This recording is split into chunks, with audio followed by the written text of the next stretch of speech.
Thomas Paine, Thomas Paine, Thomas Paine, Sam Adams, Sam Adams, Sam Adams, Benjamin Franklin, Benjamin Franklin, Benjamin Franklin.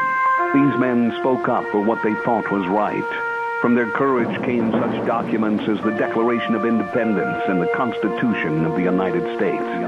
From their willingness to speak what was sometimes unpopular but right, we enjoy such liberties as freedom of speech, the right to keep and bear arms, and freedom of religion. There are those who still wish to oppress our freedoms, and there are still patriots willing to stand up and defend life, liberty, and the pursuit of happiness. Men like Zeb Bell, who honor our founding fathers and what they stood for.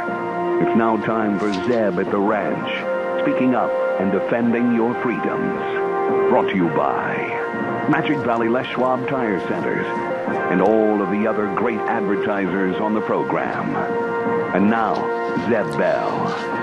At this Christmas time, I found some words that normally we open the program up with something a little humorous, but boy, this really hits home, and how true it is. Friends are angels who lift us to our feet when our wings have trouble remembering how to fly. That is really true. Good morning, everybody. I'm Zeb Bell. It's Zeb at the Ranch. Here's Kate Smith, and God bless America. Followed by a patriot with our Pledge of Allegiance. Oh, good morning.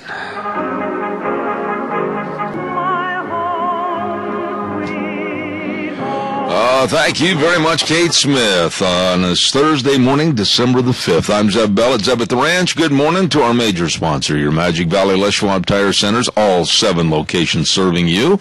And, of course, don't forget some of our great advertisers, too, like Lee's Furniture, Floors, and More at 459 Overland in Burley. And our friends, of course, at Ramsey Heating and Electric at 2600 Overland Avenue in Burley.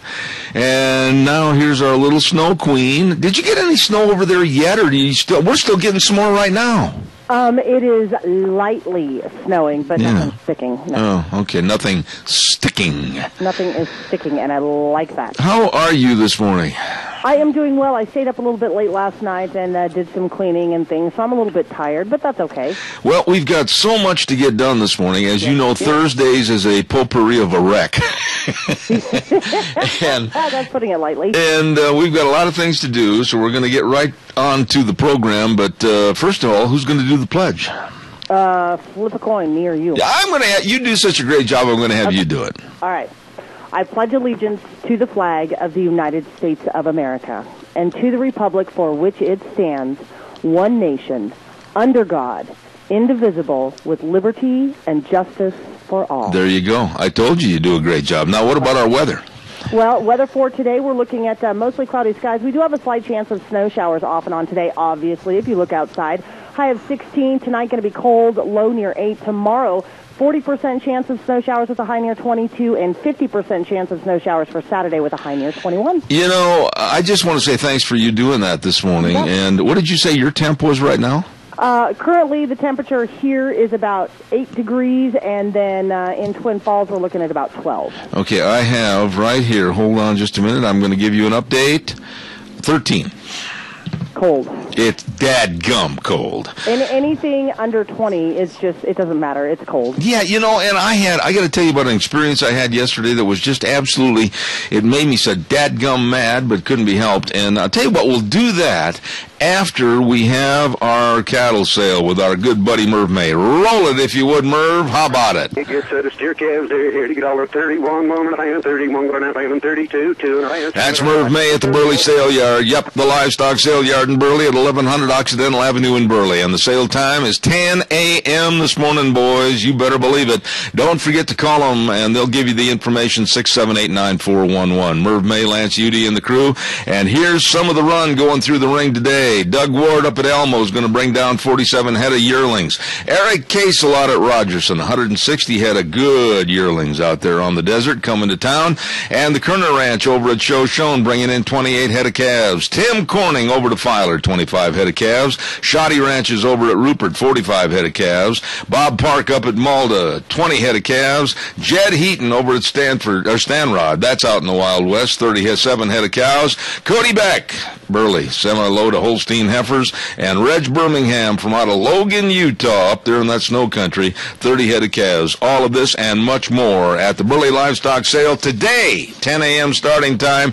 Here now, Merv, sell those steers. All right, good set of steer calves there. Here to get all 31, 1.5, 31, 1.5, and 32, 2.5, 3.5, 134, 4.5, and 5.5, 5.5, 135, 50, 135, and I sell them $1.35. Zeb Bell gets bottom again. Amen to that. Gene, I was going to tell you yesterday, coldest day we've had so far this fall. Guess what happens? Deanna and I go to a luncheon, and we walk out of the luncheon, and the starter burned up in my truck. No, I said nasty words. Oh, I'm sorry. No.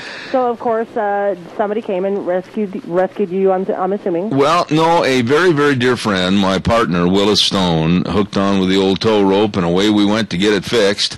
But we sat outside, and finally my wife, she was just trying to be so sweet to me and stay outside in the cold in that pickup for over an hour and a half, you know, when it's like 14 degrees. Yeah. And I said, go in the office, excuse me, and get warm. I got a cough from that yesterday. And finally she goes in and gets warm, and there I sat, all by myself, shuddering and shivering like a little fat bowl of Jell-O outside in my pick-em-up truck. Were your teeth sending out SOS signals? There were a lot of things sending out SOS signals, and I'm not just going to concentrate on my teeth, let me tell you that. You know, it's this time of year when you have automotive problems that's leaving you stranded on the side of the road that it's just not quite so friendly. You know, why is it that vehicles, they've got this insidious little chip, I think, built into vehicles that when it's the worst, coldest day of the year, they turn around and go, gotcha, buddy. Yeah, so I've been driving my truck, and I tell you what, she does not like to run on cold mornings. Really? You know, oh, yeah. And one of those deals where you turn the key and it goes, want to bet? Yeah, exactly. What did you say? You want me to run? Can't hear you again. Go ahead and wear the battery down, babe, because I'm not turning over for you. Oh, I got to pay some bills. I'm running late. Okay. Oh, don't forget Valley White Home and Ranch, 910 South Oneida in Rupert. Oh, they've got all the area boots. I love area boots. They're really, really comfortable. I've got a couple of pair of those, and I really do enjoy them. And they've got lots of winter clothing winter clothing, I said. Stay warm. Don't be dressed like I was yesterday, sitting outside, shaking and quivering. I didn't have the right clothes on. I should have had a great big Carhartt on yesterday, and I didn't. And they got all kinds of things going on over there. Live Christmas trees for sale. They've got hay. They've got straw. They've got everything you need, absolutely, for the farm, the home, and the family, and the ranch. At Valley White Home and Ranch, 910 South Oneida in Rupert. And coming up this next hour, I'll be telling you more about our Cowboy Christmas Remote next Thursday at Valley White Home and Ranch. Don't you miss it. It's going to be ripping good fun. Also, while I have just a moment here, I want to remind you about the Book Plaza with Colonel Dale. I say it every day, but it's so true. Why can't everybody be like Colonel Dale and have that kind of a personality? Just a nice man. The Book Plaza at 222 West 11th Street in Burley. Greeting cards, crafts, art supplies, children's books, candle sets, I mean, you're never, ever going to walk out of the Book Plaza empty-handed. No. They've got over 200,000 books. I want to go in there and just start counting. I want to see if there's only one or two short. I doubt it. They probably got a lot more. The Book Plaza with Colonel Dale, the home of the National Pioneer Hall of Fame at 222 West 11th Street in Burley. Really good folks. All right, give me a call, 436-2244, 1-866-927-4587. Do you realize that, and believe me, anything and everything I put on this program, for those of you that are doubting Thomases, is verified 2 or 3 times. But right now, a very critical time in the world's history, the rest of the world, I don't care, pick a country, respects us less than at any other time in the world's history.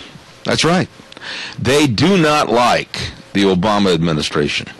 They do not like his approach to foreign policies. They have many said, we've lost our bite, and the world knows it.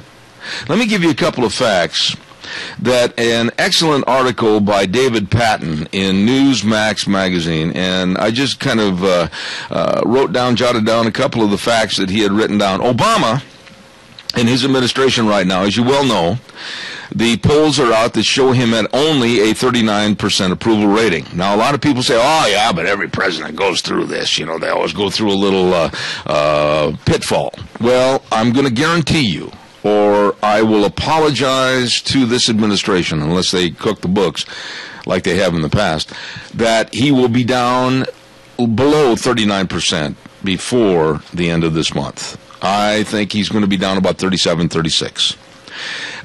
Most all of our allies in the world do not like President Obama. They do not believe him. They consider him to be, simply put, a liar.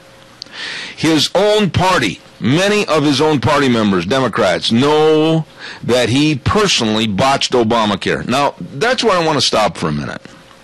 Because I've heard many people say, well, oh, come on, Zeb, you're blaming the president for everything about Obamacare. Wait just a minute.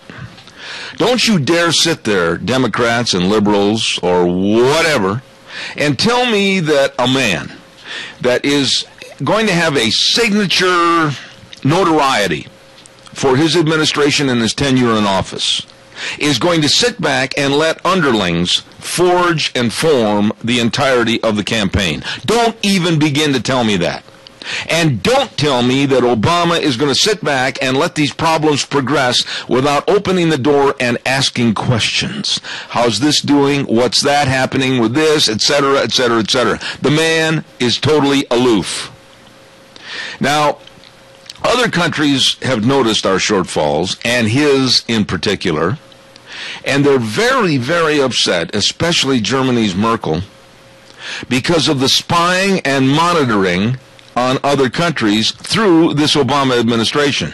It's almost like Obama is absolutely scared. He's got this sinister attitude of, oh, I've got to know what everybody's talking about with me. I've got to go and monitor and spy on them. And the other countries don't like him at all. And hold on, caller, don't go away. I want to take your call. Countries like Turkey, Saudi Arabia, and especially Israel say that the problems that Obama has caused are perhaps, listen to this word now, irreconcilable. Those are our allies, Turkey, Saudi Arabia, and Israel over in the Middle East, and they say that the problems this man has caused are perhaps irreconcilable. That is heavy. Caller, please bear with me. I've got to pay some bills. I'll be right with you, I promise. Don't forget Middlecoff Ford Lincoln Body Shop. Excellent people at 736-2490. Make an appointment if you've had a little fender bender, a crunch. Oh, look out, your four-wheeled wonder's got a ding. 1243 Blue Lakes Boulevard in Twin Falls. These guys are good. Absolutely. I know they're good. They've worked on my outfits, and I guarantee you they've got well over 50 years of accumulated collision experience, and they strive to make your vehicle repairs undetectable. And they do. They're really good. Middlecoff Ford Lincoln Body Shop, 1243 Blue Lakes Boulevard in Twin Falls. Caller, good morning. You're on the air. Well, good morning, Zeb. Yes, sir. You know, this Obamacare, it just is a gigantic extortion racket for the younger generation. And all this is to feed money into a bloated welfare system. And where the older generation is concerned, it may very well be turned out to be a death sentence for older people. And this is my feelings about Obamacare.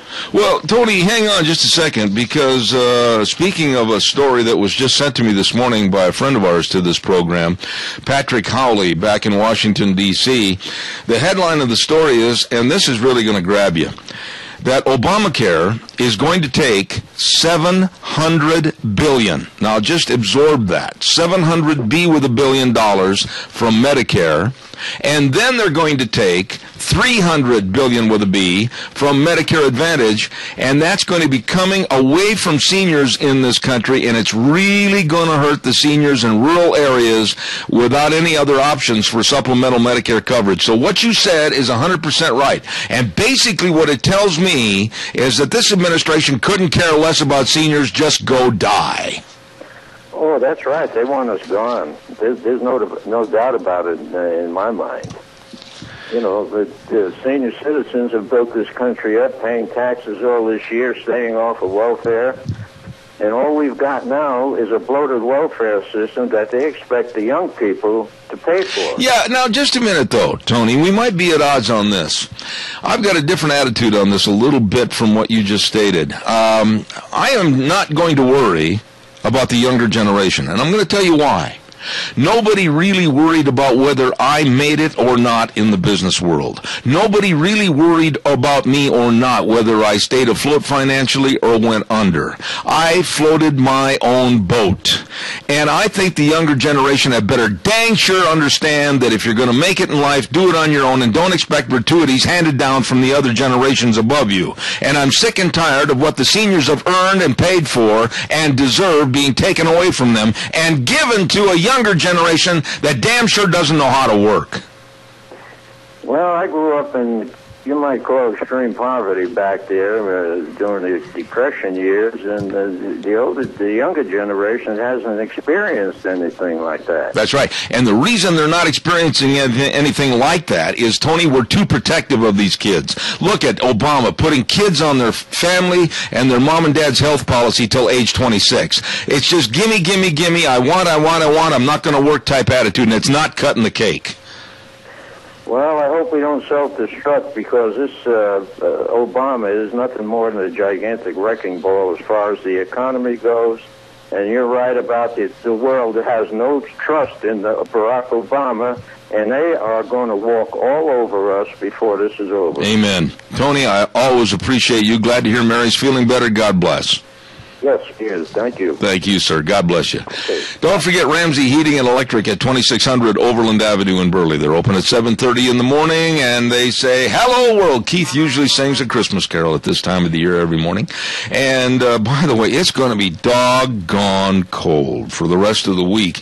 And if you haven't put new furnace filters in your furnace, do it today. And you can buy the really good quality air filters at Ramsey Heating and Electric. And you can buy them by the box and save 10%, as a matter of fact. So get in there today or call 678-0459. Ramsey Heating and Electric at 2600 Overland Avenue in Burley, where they provide warm winters and cool summers. Caller, stand by just one moment, please. I've got to just take a look at my list here, and I've got to do this real fast. Stand by. Wishing you a Merry Christmas, the Minnecasia Chamber of Commerce at 1177 7th Street in Hayburn. Great gift shop over there at the Minnecasia Chamber of Commerce. Stop over and see them. Redder's Showcase at 2611 Overland Avenue in Burley. Countdown to Christmas sale, and they've got the Maytag, the Whirlpool, and Manna Appliances, and oh man, what a great place to shop at Redder's Showcase. Wishing you a very Merry Christmas. Along with, attaboy Zeb, drop the paper again and see where you find yourself. Gift certificates and garden gifts from Vicky's Country Gardens. Call her and she'll arrange to get those gift certificates for you for Vicky's Country Garden. The number to call, 438-5663. And last but not least, for all your Christmas needs, as I said earlier, stop into the Book Plaza and visit with Colonel Dale. All the books, all the gifts, everything at the Book Plaza, 222 West 11th Street in Burley. All of them wishing you a very Merry Christmas. Good morning, caller. You're on the air. Morning, Zeb. I just got a little bit of that, but you got two major problems with youth and stuff like that. Number one, we've got too many illegal aliens and stuff like that, and people depending on these hamburger jobs that the youth used to do. Yes. And move the hand lines and stuff like that. Yes. That they don't want these kids working. Yes. You know, they're not learning that work ethic because they don't have the opportunities that they should have. I couldn't agree with you more. You know, Kilt man, I get so many people that criticize me for being down on the youth of today. I'm not down on the youth of today. There's great young people. I look at the FFA chapters and I look at the advancements that these kids have done. There's a lot of good youth, but there's a caveat there. You also have to state what you just stated. There's too much of this gimme, wanna be right now attitude, and I'm not in favor of that.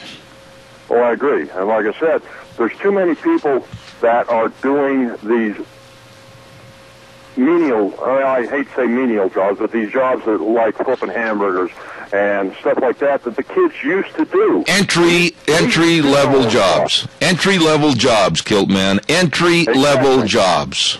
Exactly. They're entry-level jobs. I mean, I don't know how many times, for years and years and years, I hauled hay. I moved hand lines. I moved siphon tubes, stuff like that. Before school, after school, I did those jobs, and I learned how to work. I learned how to do this stuff. I had the thought in mind that, this is my money that I want to use here, here, and here. I learned how to control my money because that was the money that I earned. I had to pay for my own pants. I had to pay for my own shoes, stuff like that. When I was a youth, and that's when I learned how to do it.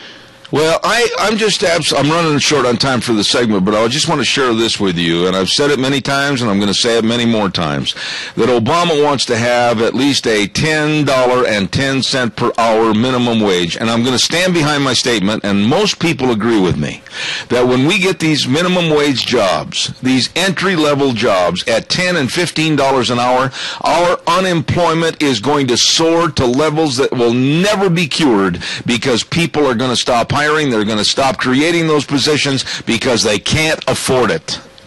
Well, then they don't have the desire to move on. That's right. If you come in at an entry-level job at the lower wage and stuff like that, you don't want to stay there. You don't want to keep working there. You want to do something better with your life or take care of your family. I have no sympathy. Incentive to push yourself a little bit more to get a better wage, to get a little bit more experience and stuff like that you can do something else to take care of yourself. Absolutely. I have no sympathy with these politicians and others that say, oh, well, you can't feed a family on what they're getting. Wait a minute. These jobs were not intended to feed families and send kids to college and buy new cars. These are entry-level jobs. Hopefully people will realize that and say to themselves, you know what, I'm going to work hard, I'm going to try to progress, and someday I'm going to own these hamburger chains. I'm going to own these shoe stores. I'm going to own that law office. But you're not going to keep getting things as a goal if they're always given to you. That's exactly right. That's exactly right. You have to have incentive. If you don't have incentive, you're not going to go anywhere. I got to run, but hey, man, I need you to call me sometime after the program. I got to talk to you for a few minutes. Okay? What's the number?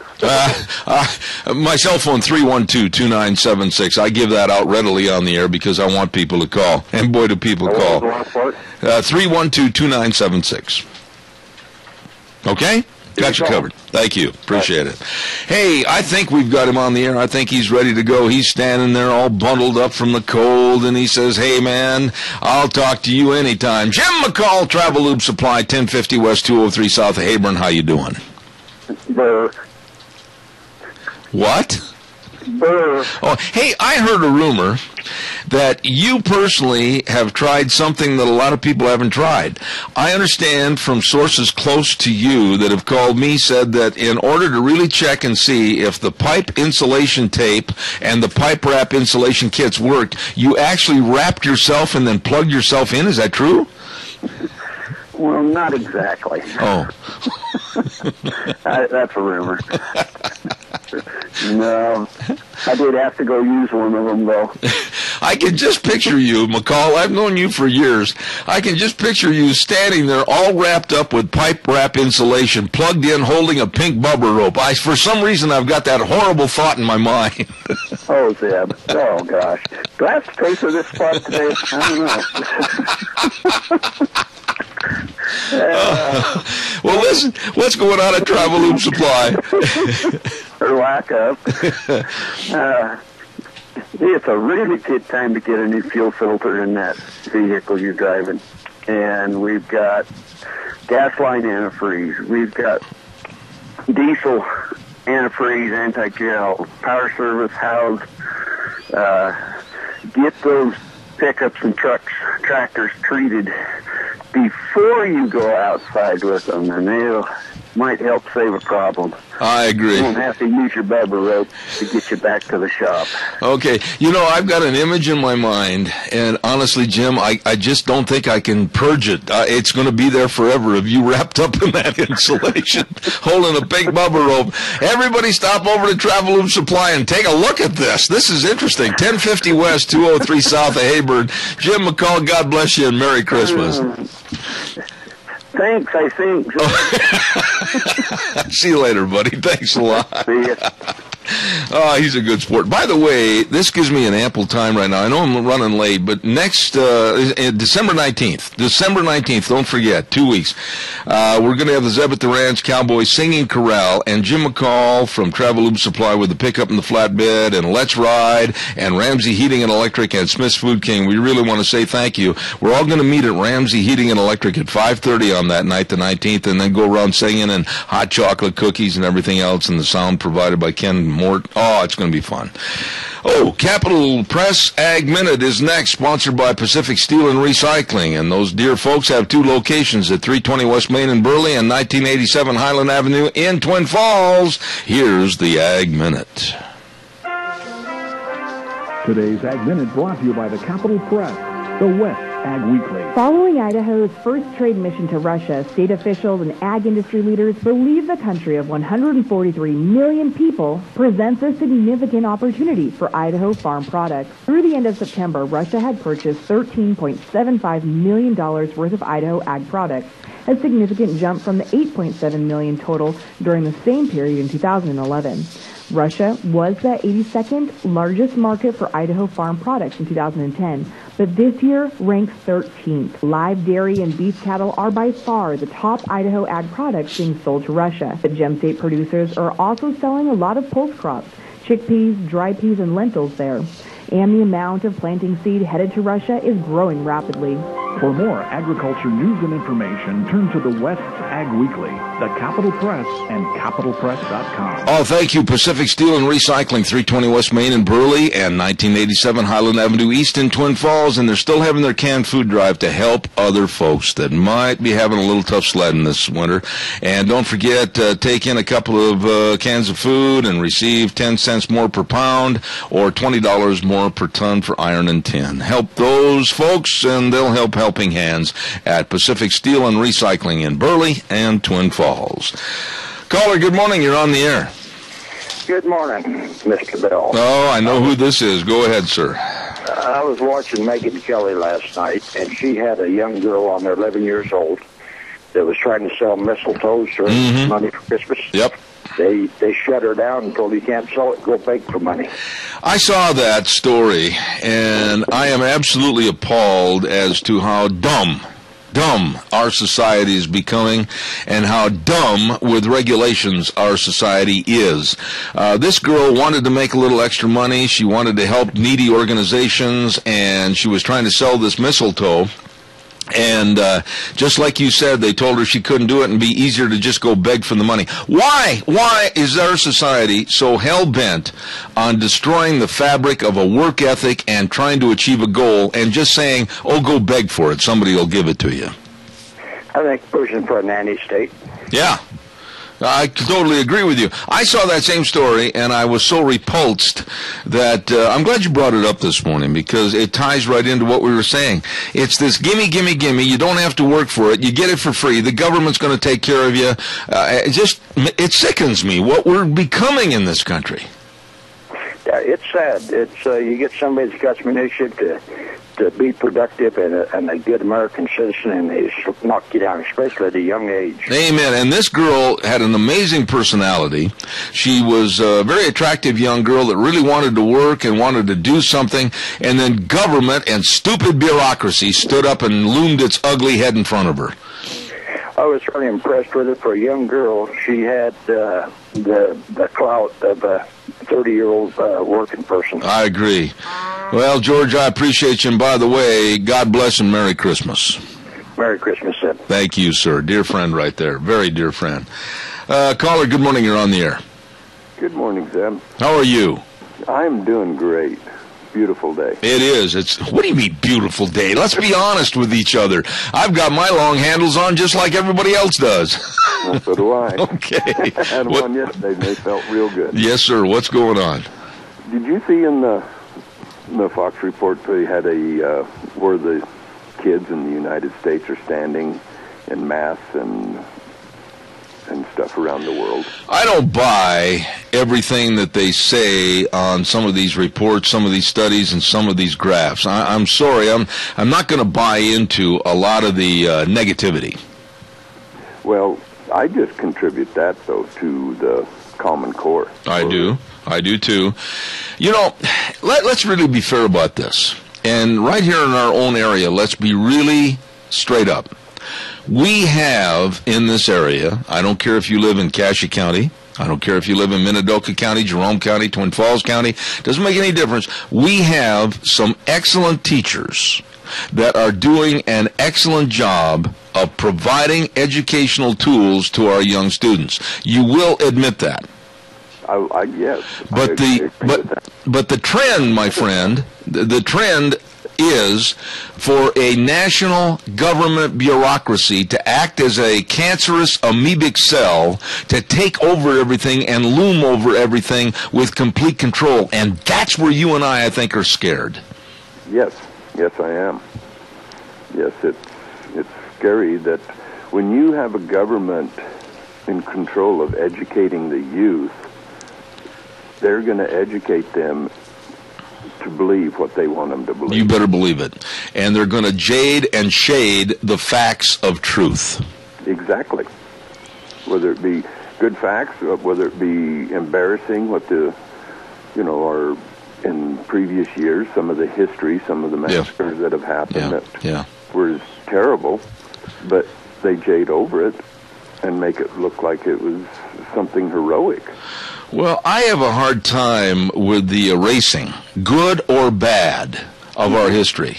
If we've made mistakes, which every country has, and we've made bad options come true, which every country has, nobody's perfect, you should never hide those. You should always openly display those so that those same mistakes are not made again.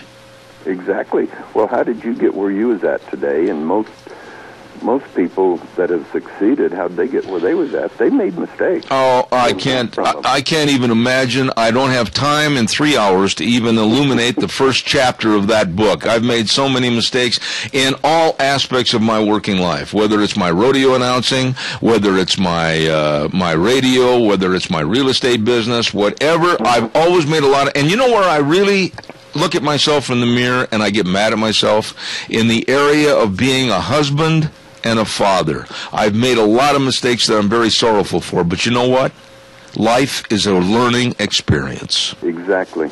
And that's my one granddad told me. He says, you need to learn from other people's mistakes because you'll never live long enough to make them all yourself. Amen. And I'm just doggone sick and tired of, and I think this is applicable right here, I'm sick and tired of education and government trying to pave a golden highway for kids so that they don't make mistakes. Does that make sense to you? It does. Well, it doesn't let them learn from their mistakes. Bingo. And there's another thing I read the other day. It says people would learn from their mistakes if they would just admit they made one. Yeah, well, there. Now you've just gone 360 right back to what I was talking about before this 8:30 break. Obama is absolutely not a person that can admit a mistake. Nope. The White House insiders, and this all goes back to this excellent article that was written by David Patton with Newsmax magazine. The White House insiders say this man is so isolated. Now, here's the words that they use. These aren't my words. Obama is so isolated and so detached that many, many times he shuns all of his friends that he has even close to him, and he sits in the White House Oval Office way late into the night just playing on the computer. They say he does not want friends. They say he doesn't want to make and meet new friends, and he absolutely is a loner that thinks that he should be in campaign mode all the time and that his underlings should take care of the problems. Yeah, I see that 100%. I really do. Because he is not a leader. He's a great campaigner and an organizer, but yet again, he can't organize because look at some of his policies, how wonderful they're working. Yeah, and some of the people that know him very well in the high-tech area, you know, like the computers and the iPads and all that type of thing, they are outraged. And this was a quote from quite a few of his so-called former friends in the high-tech area.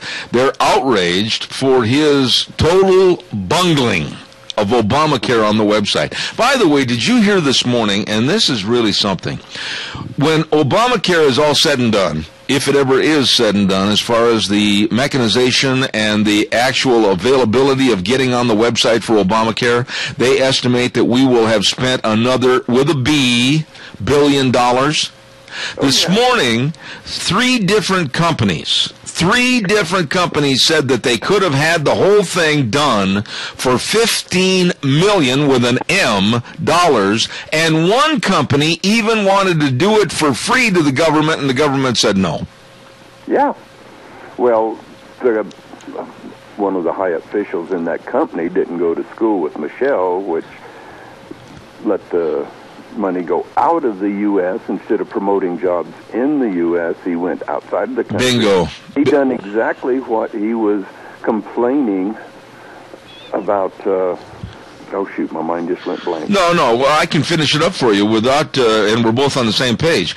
There was the friendly gratuity of, I'll scratch your back if you scratch mine. And that's exactly how this company CGI, got this computer contract for the development of the website, and at enormously waste of money, of taxpayer American money. And these other companies are coming forward saying, hey, wait a minute, we could have done this, and we offered to do this job for 10 to maybe 15 or even less $1 million, and one company wanted to do it for free, and the government said, oh, no, we've got CGI hired for this, and now it's going to cost us over $1 billion. What is wrong with this country? We ought to take a great big dump truck back there from Western Waste Services and lump them all in there. That would be a great thing to do. Got to run. What Obama was blaming Mitt Romney for sending all of his jobs overseas. Well, what did Obama do on the health care? Bingo. God bless you, man. Thanks. Merry Christmas. Yes. All right, Merry thank Christmas. you. Lunch bunch today. Don't forget it at Perkins Restaurant. Oh, my. We've got all kinds of goodies. We're going to be giving everybody a Christmas present when they come in there. And we're going to have drawings for gift certificates from Smith's Food King and Walmart and Hanson Mortuary and just all kinds of fun and delicious food at Perkins. Oh, I love it. Don't forget 11:30 today, Perkins Restaurant, Zeb's Lunch Bunch. Going to be great. Calls are welcome, 436-2244, 1-866-927-4587. I'm getting a picture here in my mind's eye of Barack Hussein Obama. I'm getting a picture of a very, very devious, very isolated, very afraid individual right now. I'm getting a picture of a rat backed into a corner. I'm getting a picture of a rat that is going to strike out and bite out of the corner. I'm getting a picture of a man that we should fear. I'm getting a picture of a man now that thought he was going to be the savior, promoted he was going to be the savior of modern times, and now he has turned into nothing more than a derelict in duty. I'm getting a picture of a man that we should absolutely be compelled to watch and worry about for the tenure of his administration. I'm getting a picture of a man that will do anything now, anything, to take total dominance and power. That's the picture that's in my mind of Barack Hussein Obama. Time for the weather, and the weather is brought to you this half hour by our friends at Quality's Electronics at 1730 Kimberly Road. I just love going in there. Bruce and Steve and the rest of the crew, they're always so nice and everything, and just stand there and just look at all the television sets. I mean, there's television. I don't know how many they got there, but I mean, they must have hundreds mounted on the walls, mounted on the ceilings, mounted on the floors. They got them all over the place. Well, stop in and save a lot of money. Like they've got a Samsung 40-inch television now, just $379, and they've got a Toshiba 65-inch internet TV where you can save over $400. Wow! Get in there today. Quality's Electronics, great place to do your Christmas shopping. 1730 Kimberly Road in Twin Falls. Here now is our weather. Looks like partly to mostly cloudy skies today. We do have a slight chance of snow showers. High of 16 tonight. Expect a low near 8. Tomorrow, 40% chance of snow showers with a high of 22. Overnight low near 13. And more snow showers expected for Saturday. Currently sitting at 10 degrees in the Burley Rupert area and 12 in Twin. Bah humbug. Burr humbug. Burr humbug. Quality's Electronics, 1730 Kimberly Road in Twin Falls. Gina, thank you very, very much. Okay, caller, good morning. You're on the air. Good morning, Zeb. This whole thing about raising the minimum wages, you realize it's all about unionization, and so these people might get a pay raise, and they're going to end up giving a good portion of their wages to the union so that they can vote for the policies that created the situation they're in the first place. You know, this is really a good point, Adrian, because the coercion and the under-the-table atmosphere of unions coming in and arm twisting and everything else to get these people to join. I've got stories right here in front of me that I've clipped out of various very interesting articles from Wall Street Journal, Newsmax, etc., of people that are saying, man, I wished I would have never joined. I wished I'd have never got to be a part of it. I think it's absolutely ridiculous, and it's almost a crime. What you're saying is exactly right. Well, yeah, and so it's all about trying to get more people in the union deal so that they are coerced, for their wages to elect more socialist liberals and create the policies that put them in the economic straits they're in, like Obamacare and everything else that goes along with it. What is so hard? And answer this briefly, but what is so hard to understand about raising the minimum wage to a ridiculous figure that some people want of $15 an hour? What is so hard to understand that by doing so, you're going to be cutting back on employment possibilities and prospects? You might lose 30 to 35% of the jobs that are out there because employers can't afford that. Oh, absolutely. It's already the restaurant people, and not only just the fast food places, but the restaurant people in general. And, I'm like you. If you get good service out there at a restaurant, for sure, I tip accordingly. If the service is bad, I just despise the fact that I just attended a meeting and the gratuity was 21%. Oh, my. Mandatory. Plus, I think it was in California, 8%. So that between the tip and the gratuity is 29% on top of your bill. Here's the deal about that. Adrian, here's the deal about a forced gratuity. And I maintain I'm going to stand behind this, and a lot of people can call me a cheapskate if they wish. If I find out that there is a forced gratuity on the menu, I will eat there that one time because I'm already in there. But I will never go back, and I will damn that business in the future because I will only pay a gratuity based upon my perception of service. If it's not good, no gratuity. Right. It's certainly, I'll always give some gratuity, but if the service is really bad, I might just get up and walk out too and pay the bill and forget about That's the right. gratuity. But most places, have. They really try. I think in Twin Falls, most of the places, the steakhouses and so forth, I think the employees really do try. Once in a while, you find one that really doesn't care. And yeah, but wait a minute, right there, Adrian, and you and I both travel a lot. I have been at places, whether it's here or I go all over the United States and for that matter the world. And I've had service to where absolutely you sit there and you say, like to my wife, or if I'm having business meeting, you sit there and you go, holy cow, this girl absolutely really cares about serving this table, and I absolutely will give a very generous tip. But on the same motion, I've had waitresses come over to the table like they wanted to be anywhere except where they're now currently standing at my table, and pour the coffee, spill it over the sides, drip it across the table, sling your plates across there at you, and then walk away. And if you think I'm going to give that lady a tip, brother, you have been smoking Happy Jack. Yeah, that's true. Well, pay for the service, but the mandatory thing, I'm with you. If I know, the problem is most of these restaurants, if you have a group of 8 or 10 people over, I think generally they'll say it's a mandatory, and that's not here so much locally, but nationwide. If you have a group, they put that right on there. They put it right on the menu. And like I say, that's not a place I'm going to go eat again. Absolutely.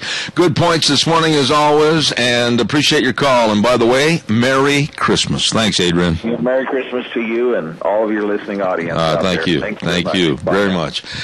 Yeah, I'm really fussy about that because I don't like being told what their service is worth to me before I even get it. I hear your mic. I hear your breathing. I hear you want to say something so bad you're just chomping at the microphone. Well, okay, so this is how I paid my way through college. I was a server. I was a bartender. Got out there, hustled my buns. So this is what I have to say about gratuity. Even as a waitress, I was not a fan of the automatic gratuity, and here's why. People see that automatic gratuity on the bill, that's all they're going to tip you. Yep. If you give good service, there's no automatic gratuity, even on a table of 8 or 12 or 15. I mean, I've served large tables before. You take that automatic gratuity off of there, you are guaranteed that you will make more tips off of that table if you serve them to the best of your abilities than you would ever get from that 21% guarantee. Okay, let's stop right there, though. What you said was a very important point to elaborate on. Let's say that you go to lunch with 3 people for lunch, and the bill comes to $50. Okay, right. Now let's keep it in round numbers. The 20% gratuity would be $10, right? Yes. Okay, but I have been at lunches with 3 people, myself and 2 other people, and all of us have laid down maybe a $5 or a $10 bill. Exactly, and that is exactly my point. You take off that automatic gratuity, and I can guarantee you, because this is what I did, this is what I've been doing since I was 13 years old. You take off that automatic gratuity, you serve them like you would serve your family and your friends, and you give that excellent service guaranteed. You will always make more than 20%. But the point is, with restaurants that want to have a forced gratuity, to me it's condescending to the people walking in the door to do business and spend their hard-earned money having a nice meal. It's like saying when you walk in the door, listen, you take what you get, you shut up, and you pay us, and you leave. Another thing that a lot of people don't think about, and there's a reason why restaurants are doing this, is so that they can account for and make sure that their waitresses are accounting for the tips that they make. Yeah. And because truly the waitresses, they only have to claim 10% of their tips. Now, but everything that runs through credit card, you absolutely have to claim. So if you have a an automatic 21% gratuity added onto, that automatically has to be claimed by the waitress. And so, therefore, the restaurant can, better keep track of the tips that the waitress. I'll give you another example, and I was really shocked when I saw this. And he wasn't trying to be boastful or show that he had money. Right. But I was doing a rodeo down in Clovis, California, years ago. And I'd been there for many, many years. And one of the people on the committee was a very, very, very well-known businessman all across the United States. And 6 of us went to lunch the day before the rodeo started at a very nice place.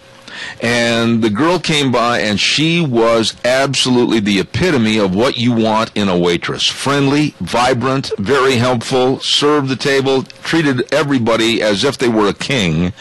And when we got up to leave, he didn't make a big show out of it or anything. Actually, most of us were walking away when he reached down in his pocket and he pulled out a $100 bill. Yep. For 6 people, and we basically had a very low-cost lunch of maybe some hamburger and fries and that type of thing, and a $100 bill. Now, what you just said solidifies the fact that good service is going to make you more money. It will, and I had regular customers, people who would always come in and see me.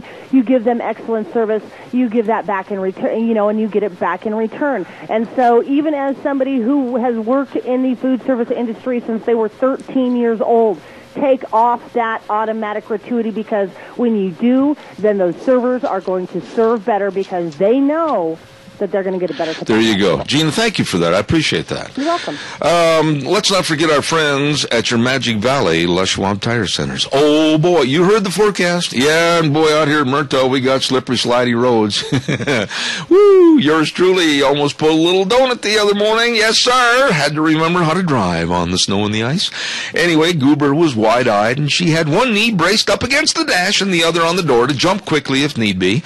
But now, I want to get back to winter traction tires, and also the tires that are pinned for studs. Yes, they've got them all for your driving safety at your Magic Valley Les Schwab Tire Centers, all 7 locations, along with all the batteries. I mean, don't turn the key and then have it go boom, boom, boom, and you're not going anywhere. Make sure you get your batteries tested, and they've got all the batteries you need. Snow tire chains and the snow wheels and the best in brake service, it's all there at all 7 locations of your Magic Valley Les Schwab Tire Centers with Lane and Rupert, Dave on Blue Lakes and Twin, Mike and Buell, Mike and Jerome, the Twist family in Paul, John on Pauline and Twin, and Randy on Overland in Burley, your Magic Valley Les Schwab Tire Centers.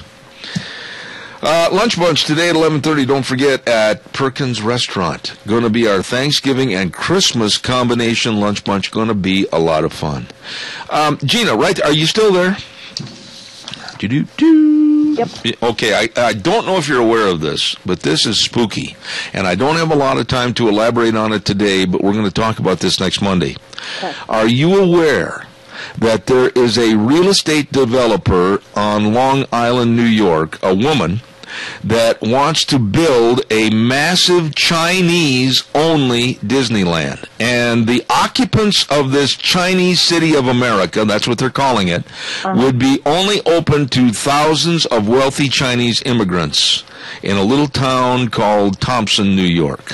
I call racism on that one. They can't do that because we are a melting pot of America, and you can't do that. That's exclusivity. Bingo! You know, one of the things in real estate that we all as real estate agents have to know, that there cannot be any discrimination. Now, here we have something that is going to be passed on. It looks like it's going to pass. They've got it up in front of all their commissioners and everything else, and they're saying that it's going to be China's city, and it's going to feature golden dragons and projects. Investments are going to be like $325 million, with $10 million going to the Temple of Heaven.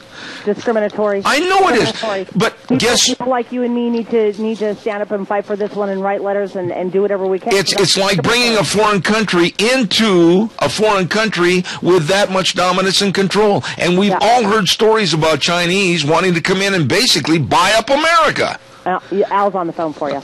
Boy, real quick. I've only got 10 seconds. Al, go ahead, real fast. Okay, watching the 5 yesterday, and Beckel stepped in it again when he told about Detroit's bankruptcy. He says, hell, give it to the Muslims. Yeah, see, right there. Oh, Bob Beckel.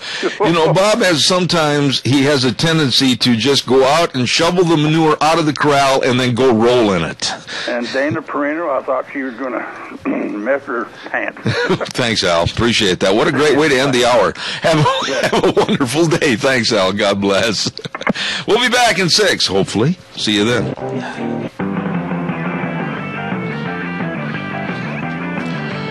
Cold. Good morning. It's chilly out. No, it's not chilly. That's a bad word. It's dadgum cold out there. Good morning. I'm Zeb Bell at Zeb at the Ranch with our major sponsor, your Magic Valley Les Schwab Tire Centers. Super great 7 locations. And, of course, don't forget our friends, our advertisers like Lee's Furniture, Floors, and More at 459 Overland and Burley. And our friends at Ramsey Heating and Electric at 2600 Overland Avenue in Burley.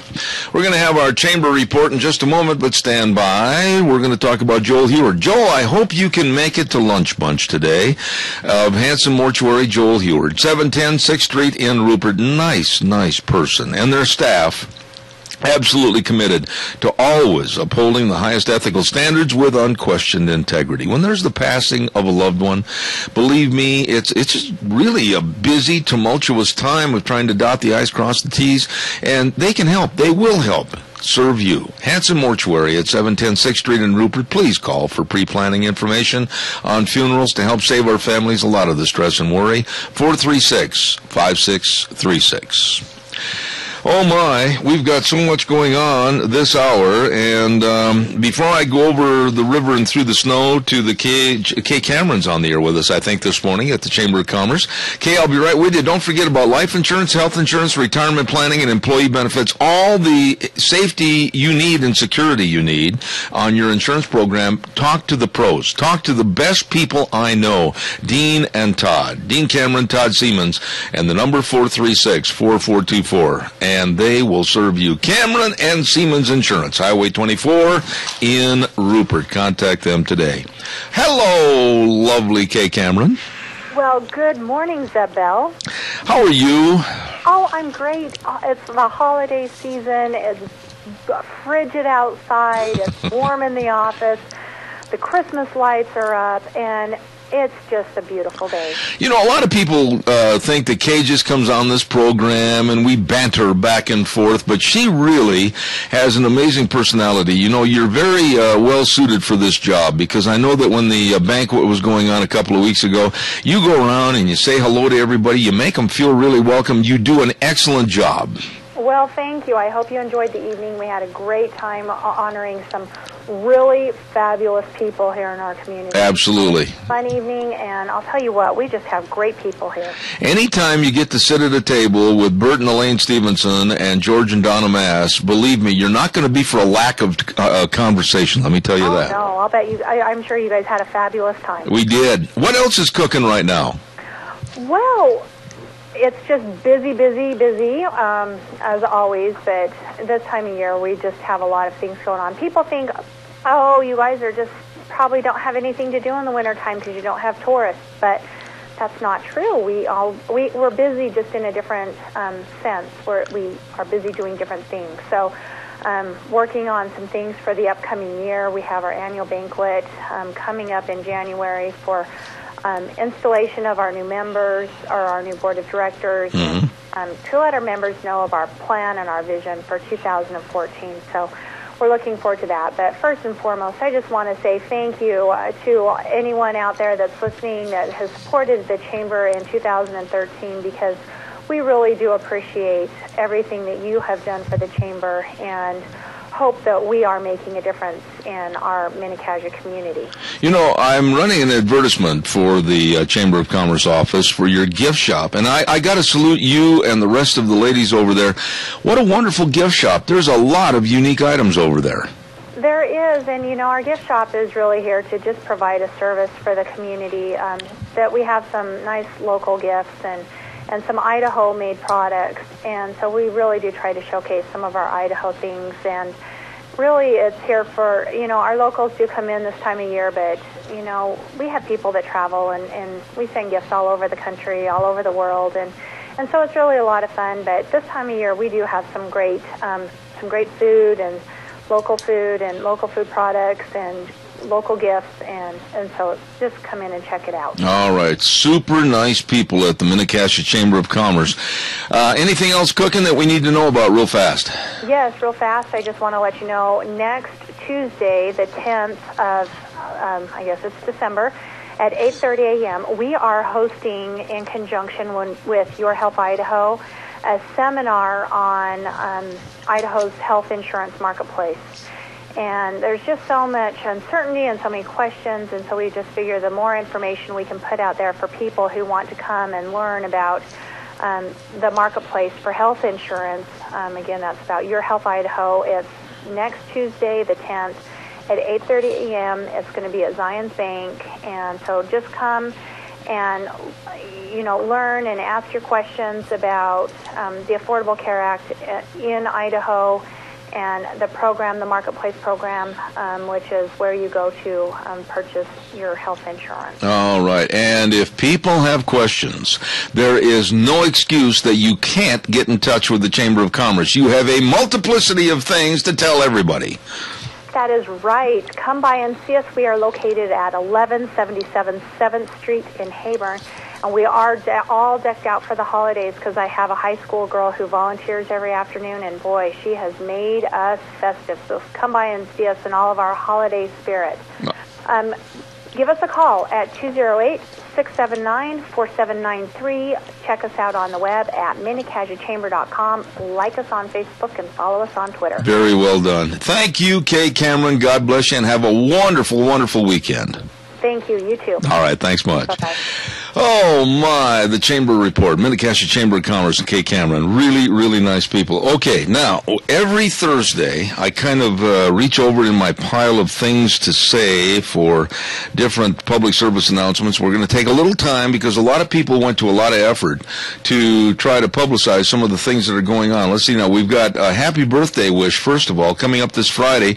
Paula Bagnell is going to have her birthday. Paula, if you're listening this morning, happy birthday on Friday. We do appreciate that.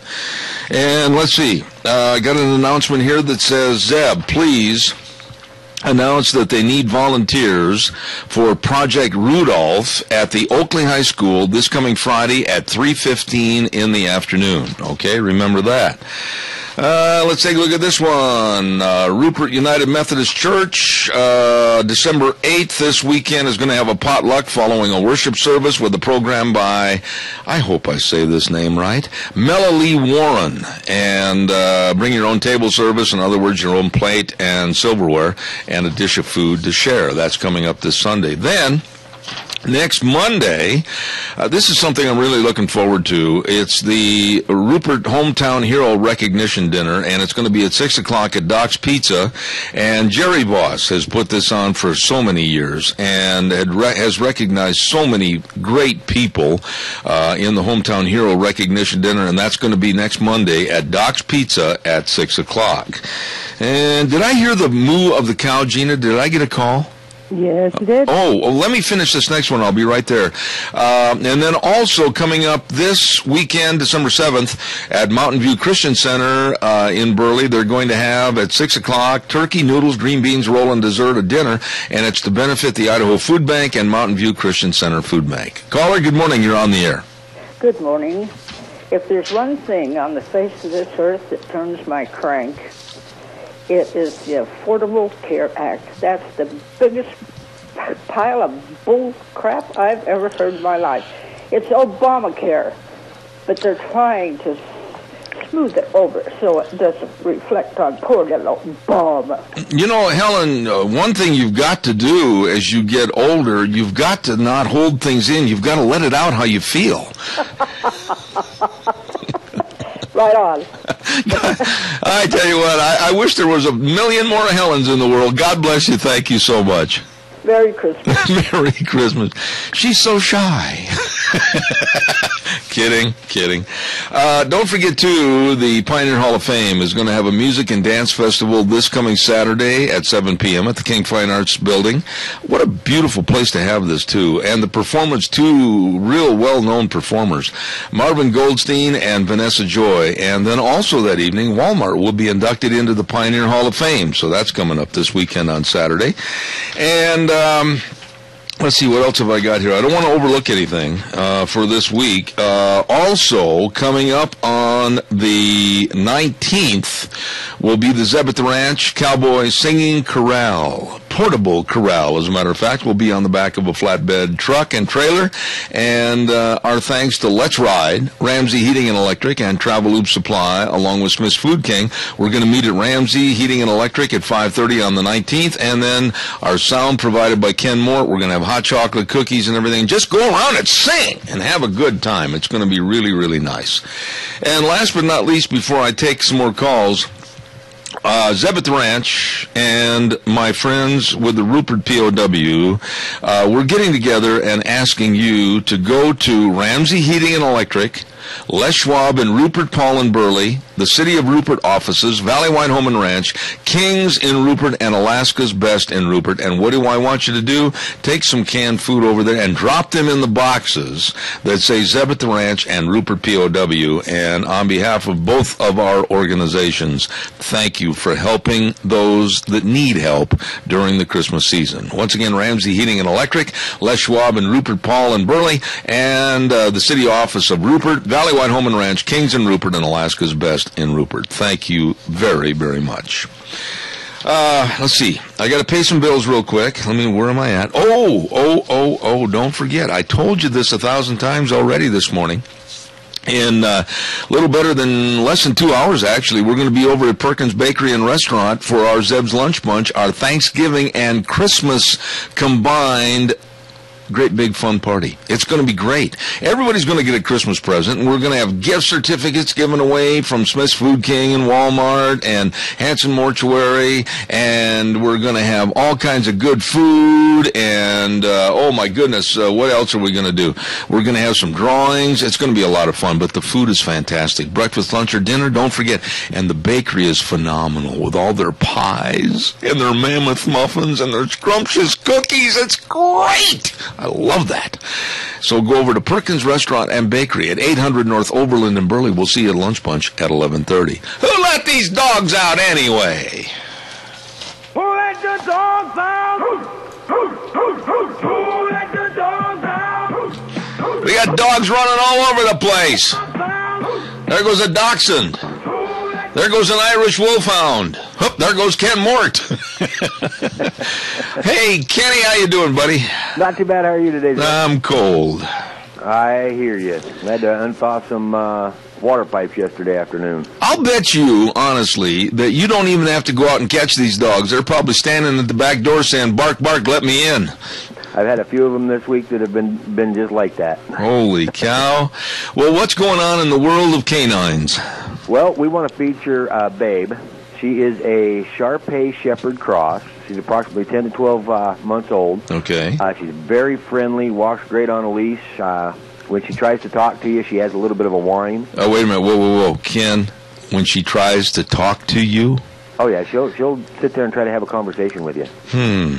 Okay. I mean, she's a real sweetheart and just loves Annette all the attention she can get, and just an amazing Annette young little lady. Now, wait, the cross, it's odd, to say the least. It's a little bit odd and unusual, isn't it? A Shar-Pei and what? German Shepherd. What does this dog look like? She's actually kind of a tan color. Yeah. Annette, you can see a little bit of the Shar-Pei in her with the wrinkles. You mean like her face is like Rosie O'Donnell or something? Not quite that bad yet. I see. Okay. I mean, you can see evidence of the wrinkles and stuff in that. She doesn't have them overlapping or anything. Well, a lot of Rosie O'Donnell fans are really not liking that. Anyway, but it's a Shar-Pei German Shepherd cross. Yes, she is. And, I mean, I found her, I had a lady call me on that one weekend. She was bedded down in her shop out in the country, and just as scared as I'll get out. As soon as I got her picked up and started showing her some a little bit of affection on that, she just became the sweetest dog I've ever met. I mean, she just loves Annette everybody's attention. You know, it just tears at my heartstrings. And a lot of times you and I get on here and we kid back and forth, but this is all seriousness. It just tears at my heartstrings, especially at this time of the year, to think that animals like dogs and cats are just abandoned. People just absolutely say, nope, don't watch it anymore. I'll take you out in the country and dump you off. And then a dog like this might have just wandered into this barn for shelter to get out of the cold, and all it wants is love and attention. Yep, and it's just, I mean, it is heartbreaking on that, but we've been showing her all sorts of affection, and we got some young ladies that come over on that doing projects and stuff on that for school on the weekends, and they take her out, and the other dogs that we've got that are good on leashes, they take them out, walk them on that over the weekend, and get them some exercise and stuff. All right, now we've got a caller, and then I want to talk to you more about, what do you call the dog, Babe? Babe. Okay. Caller, good morning. You're on the air. Good morning, Zeb. How are you? I'm fantastic. What can I do for you? Ken, I got your dog blankets washed. This is Christensen Taxidermy. We ran your dog blankets through the washing machine. You can pick them up anytime. Okay, I appreciate that. You're welcome. Thanks, sir. Thank you. There you go. Well, now there's a closed circuit message. Your blankets are ready. Hey, what about Babe now? What kind of a family situation would she be best suited for? You know, we've actually worked where these are high school kids and stuff, and that she gets along. It seems like she gets along with everybody that's come by. There was one day that my wife decided she was going to stop by with our two little kids. I've got a 3-year-old and a 5-year-old, and we actually had her outside, and my daughter walked right up, and she just sat there, didn't try jumping on her or anything, and let her pet her. Oh. And that, so I mean, she's good with kids and adults. I mean, she's just looking for somebody to love her. You're breaking my heart, man. I'll tell you what. I honestly, and I mean this, I could not do your job. I couldn't, because I would not have room enough to bring home all the dogs. Same with me. I couldn't do his job because I would try to adopt every single one of them. Yeah, I mean, you're breaking my heart on this one. She sounds like this dog just absolutely is looking for somebody to just put up a little stocking with her name on it, babe, and lay by the fireplace and just enjoy life. Exactly, or cuddle on the couch. Yep. Of course. Or in the recliner like I do with Fluffy. Like you do with who? Fluffy. Fluffy the rabbit. Oh, I got a picture of that. Ken, we really need to recommend you to a psychiatrist. I just love animals, Deb. I can tell. I got a picture of Fluffy, and boy, if I were your wife. Well, never mind. Anyway, tell us more about how they can get a hold of you over there at the Minidoka Animal Control. All they got to do is call the facility at 438-2200, or they can reach me on my cell phone at 670-7268. Hey, and by the way, am I amiss if I say this, that you, on behalf of Minidoka Animal Control, you would absolutely welcome Christmas presents of towels and dog food and that type of thing to keep everything fed and taken care of, right? Oh, yes. And matter of fact, we had a business just before Thanksgiving bring us over a couple of 50-pound bags of dog food, Annette, good dog food and stuff in that, so that they'd all have a nice Thanksgiving feast, Annette, on Thanksgiving Day. So I want to tell Boise Packaging thank you very much. Yeah, that's great. I really appreciate you saying that. Now, Ken, you are so involved in the community. I want to give you a few kudos that you're going to be. I'm going to give a couple of these locations where Ken's going to be performing. Ken is also a very accomplished singer and does a great job, especially around Christmas time. And he's going to be at our next great big remote over at Valleywide Home and Ranch, our Cowboy Christmas remote, next Thursday the 12th from 8 a.m. to 11 a.m., and you're going to be singing a whole bunch of Christmas carols, aren't you? Oh, yeah, and I'm going to be singing your favorite, Grandma Got Run Over by a Reindeer. Yeah, we can't forget that. And a picture the other day, though, Annette, of Grandma standing there with a M4 and night sights on it and everything, saying she's not getting run over this year. I think I've seen that picture. And then also I want to amplify the fact that you're going to be a major part of our December 19th Zeb at the Ranch Christmas Mobile Singing Chorale that we're going to gather over at Ramsey Heating and Electric on Thursday the 19th on a big flatbed trailer that Jim McCall's providing from Travelube Supply. And then Let's Ride's helping us, Ramsey Heating's helping us, Miss Food King's helping us. We're going to have hot chocolate and cookies, and you're going to be providing the sound for that night. Yes, I am. I'm looking forward to it. Ken, you're just an absolutely great guy, and again, he's got a dog over there that wants a home so bad for the holidays, and the dog's name is Babe, and it's a very lovable Shar-Pei and German Shepherd cross, and she's ready to go right now, right? Yes, she is. She's waiting for somebody to walk through the door and say, I want to take her home. All right. Hey, you do a great job. I don't know what you get paid, but it's not enough. Ask for a raise. Tell them I said so. All right, I will do that. All right, Ken, thanks. Who let the dogs out anyway? Who let the dogs out? Who let the dogs out? That's Ken Mort, and Ken's one of my very favorite people on this program, and God bless him for all he does with Minidoka Animal Control.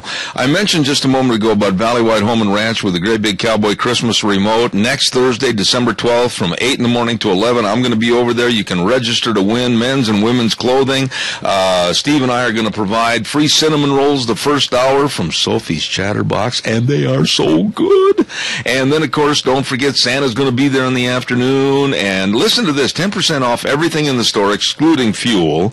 And listen to this part of it, clothing and boots. Buy two, get one free of equal or lesser value. And, of course, like I said, Ken's going to be there, too, singing Christmas carols. All that next Thursday. Come on in to the Christmas Cowboy remote at Valleywide Home and Ranch. It's going to be an awful lot of fun.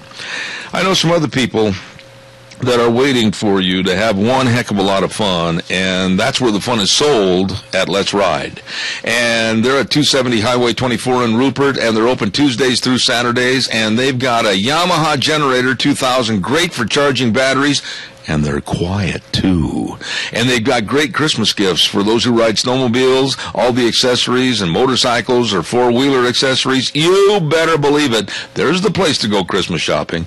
And they've got all the new 2014 snow machines. Better get in there. Locally owned dealership right here in the Valley. Let's ride where the fun is sold. Highway 24 in Rupert. Absolutely the best. You know, right now, it's a very favorite time of the year for me, and thanks to Pickett Equipment Company with my good buddy Steve Pickett and the rest of the gang at 976 East Main Street in Burley, we're going to have, every day I'm on this show, Christmas Carol of the Day at this time. And we want to say thank you to Pickett Equipment Company, from the Twin Master Edible Bean Combines, the Double Master Plus Side Pull Combine, to the One-Step Rod Cutter. These people know all about the best in equipment for you. Give Steve and the crew a call at Pickett Equipment Company, 678-0855, or visit their website at www.pickettequipment.com. Here now, our Christmas Carol of the Day.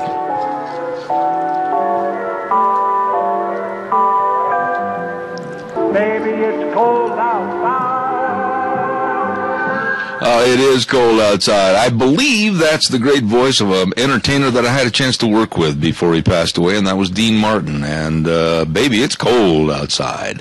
Our Christmas Carol of the Day brought to you by Pickett Equipment Company at 976 East Main Street in Burley. Thank you, Steve, and check it out, PickettEquipmentCompany.com, for all your equipment needs. Your best in bean equipment right there from Pickett Equipment.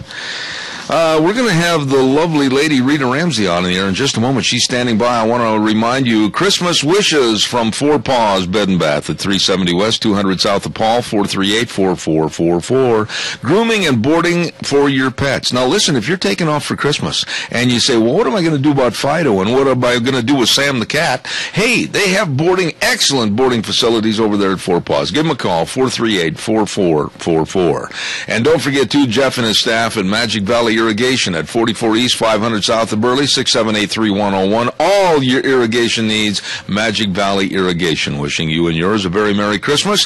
And the folks at Burley Glass. Hello, Gentle Ben, at 1029 Overland, 678-1459. For all your window needs, they are the best. Merry Christmas from those great folks here this morning. Good morning, Rita Ramsey. How are you? I'm good. You know, when I heard you say the Christmas Carol of the Day, I thought, holy cow, I didn't even prepare anything. I was going to have to sing for you. All right. Be ready next week. Oh. There you go. How are you? I'm real good.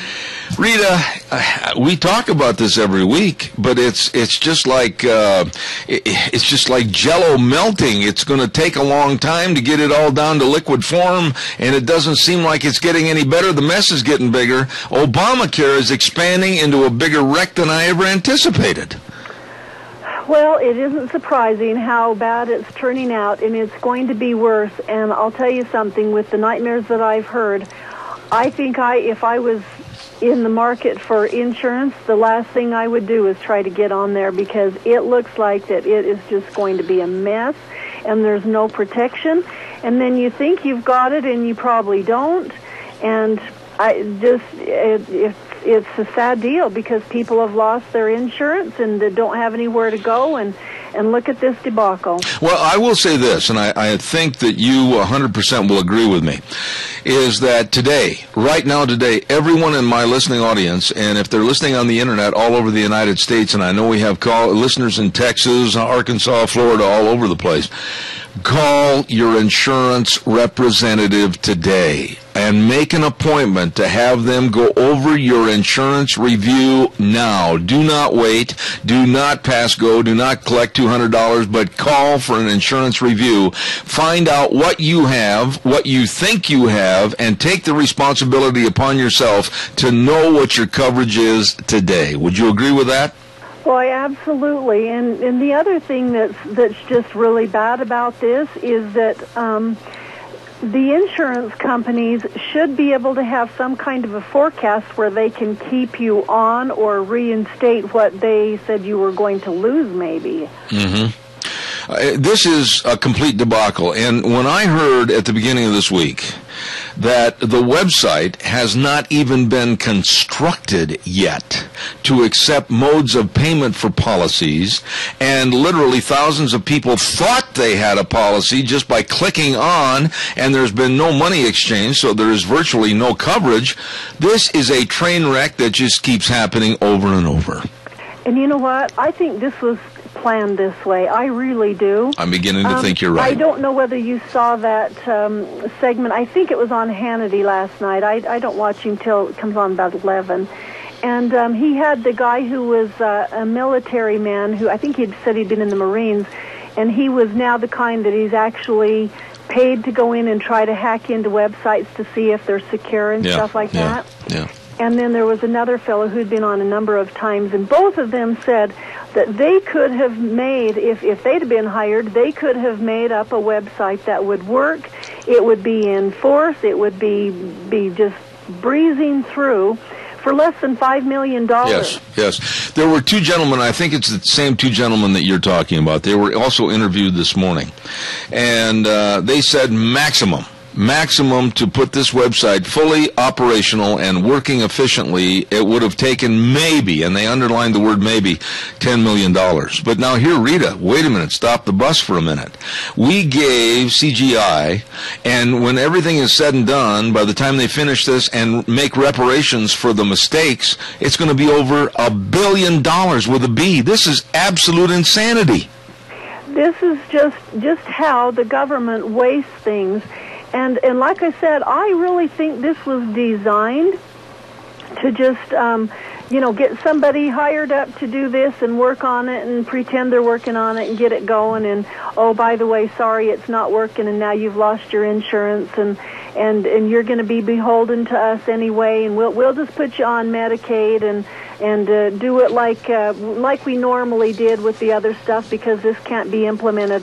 I honestly think this was done by design. They had no intention of getting it to work. They just wanted the control, and they just wanted to be in charge of the healthcare industry. And while they were trying to do that, they were making huge strides in destroying what we had. Yeah, but there's another caveat, and I mentioned this last hour, and I hope you were listening. Patrick Howley writes for the Daily Caller, and I talked to Patrick the other day before this piece came out, and he told me it was going to be coming out. He has bona fide facts right now that show that Obamacare literally raided $300 billion from Medicare Advantage and $300 billion from Medicare Advantage, and $700 billion from Medicare they took away from seniors in this country. I'm telling you, this is deplorable. This is absolutely, it's a crime against America.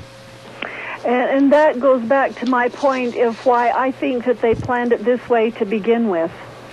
They had no intention of getting and taking care of people.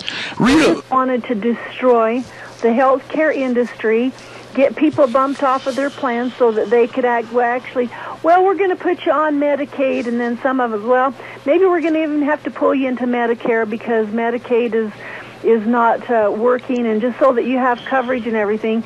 And, they all kept talking about a single-payer system. That was what their goal was, and their goal wasn't to have Obamacare so that it would be, something that would just work for everybody and take care of those who didn't have it. It was meant to be in control and take care of. And I know people out there can say, it's those Tea Party people. They're just so conspiracy-oriented people. But you know what? I think that this is really the truth, is that they had no intention of this working. No, wait a minute. I want to stress this. Anytime you see or hear people trying to pass the buck and the blame of Obamacare onto someone else, first of all, those people should be chastised. Those people should be reprimanded. And I'm going to say this very, very succinctly. Number one, the Republicans from the get-go and Tea Party members from the get-go said no to Obamacare. It will not work. It will hurt America. This is purely a Democratic, a liberal Democratic platform that they devised, 2,900 pages of debacle for the United States of America. It's going to ruin our healthcare system. I heard stories this morning coming out about people that are not allowed to see their doctors, are not allowed to go to certain hospitals that are right within their neighborhoods, and they're having to go maybe 50 miles out of their way. Rita, I am so appalled that Obamacare is such a disaster. It should be more than enough reason for Obama's percentage approval ratings to drop down to like single digits, 8 or 9%, and those 8 or 9% would only be drunk winos living in the Bowery in New York City. Well, that's really true. And then there's, I saw a family on one of the shows earlier this week. It might have even been last week over the weekend. That there was a family that they went on and they started getting their family on there, and it took part of their family and left off their little 18-month-old child. Yes. It's like, hello. You talk about breaking your heart, and I saw that same story, and it not only makes you sad, but in my case with my German temper, it makes me just want to grab these Democrats by their collective neckties and just absolutely turn them into a temperature gauge until they turn red. This is insanity, Rita. Well, and I guess that's my other thing that I'm really ticked off about is I want to know why the Republicans have not banded together and said, we're getting rid of this. All of us band together, and any of you Democrats who want to be part of this, let's get a bill going through and let's just totally defund it. It's out of here. We're not going to worry about it anymore. We're going to cut our losses, tell people to go back to their insurance and see if they can be reinstated. And this is one other part of this that really irritates me is these insurance companies got on board with the federal government because they could see that they could monetarily gain by getting mandated policies that they have to sell to people because they had to buy it, and it was kind of like, oh, here's our gravy, not realizing, I mean, they should have been smart enough to realize this, that they were going to be put out of business because that was the intention of the federal government also. But for them to band together with them and come up with a plan that's going to work, and this is going to be wonderful, and we're going to be just really totally happy with it. That's just crazy. And that same thing happened with the Common Core thing. Yeah. Obama got a bunch of superintendents and of schools for states together and governors and dangled some money out in front of them and said, hey, we're going to let you get rid of No Child Left Behind, and we'll give you some money to get started up on this, and this will be a better deal because we're going to make sure that everybody gets, even. We're going to bring up the standards, and this is going to be wonderful and everything. Well, what they told them was a bunch of lies. They did give them money, so they had to sign on to it. So they signed on to it, took the money, and then they found out, just like somebody who was married up with somebody bad got divorced, and they figured the next person would be better, and it was worse. But that's exactly what's happened, and it's the federal government trying to take over and just be in charge of everything.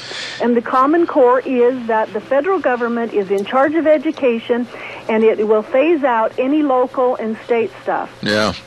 I want to just mention last hour, and I hope, again, you listen to this, because I had quotes from an article, one of the best articles I've ever read in my life. It was in Newsmax magazine, written by David Patton, and he itemized and categorized all the low points of what's happening right now in the Obama administration.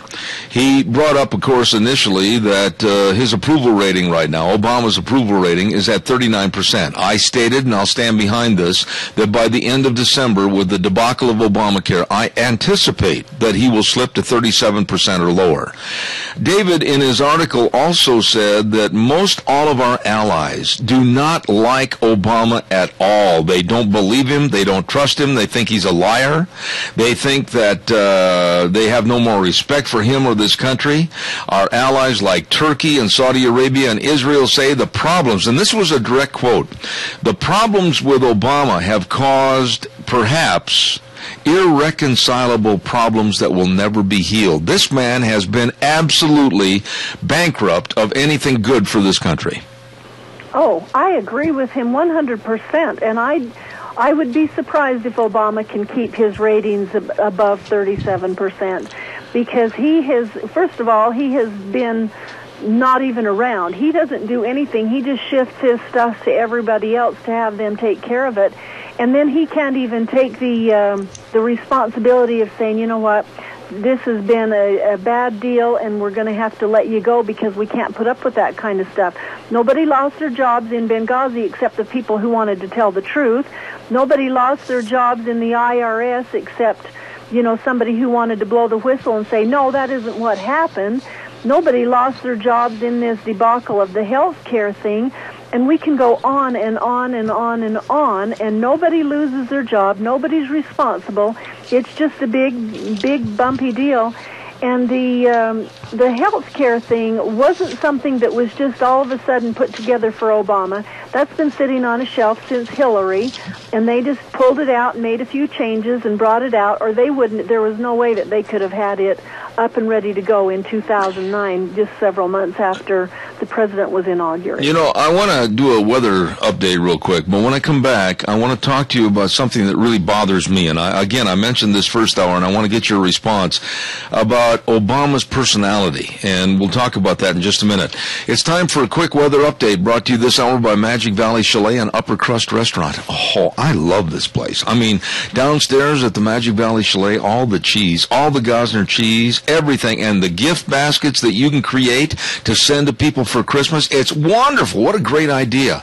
They're located at 1367th Street in Heyburn, and upstairs at the Upper Crust. I love the restaurant. I love the menu. I love the people. I'm telling you, it's a treat to go there and eat. You're going to love it.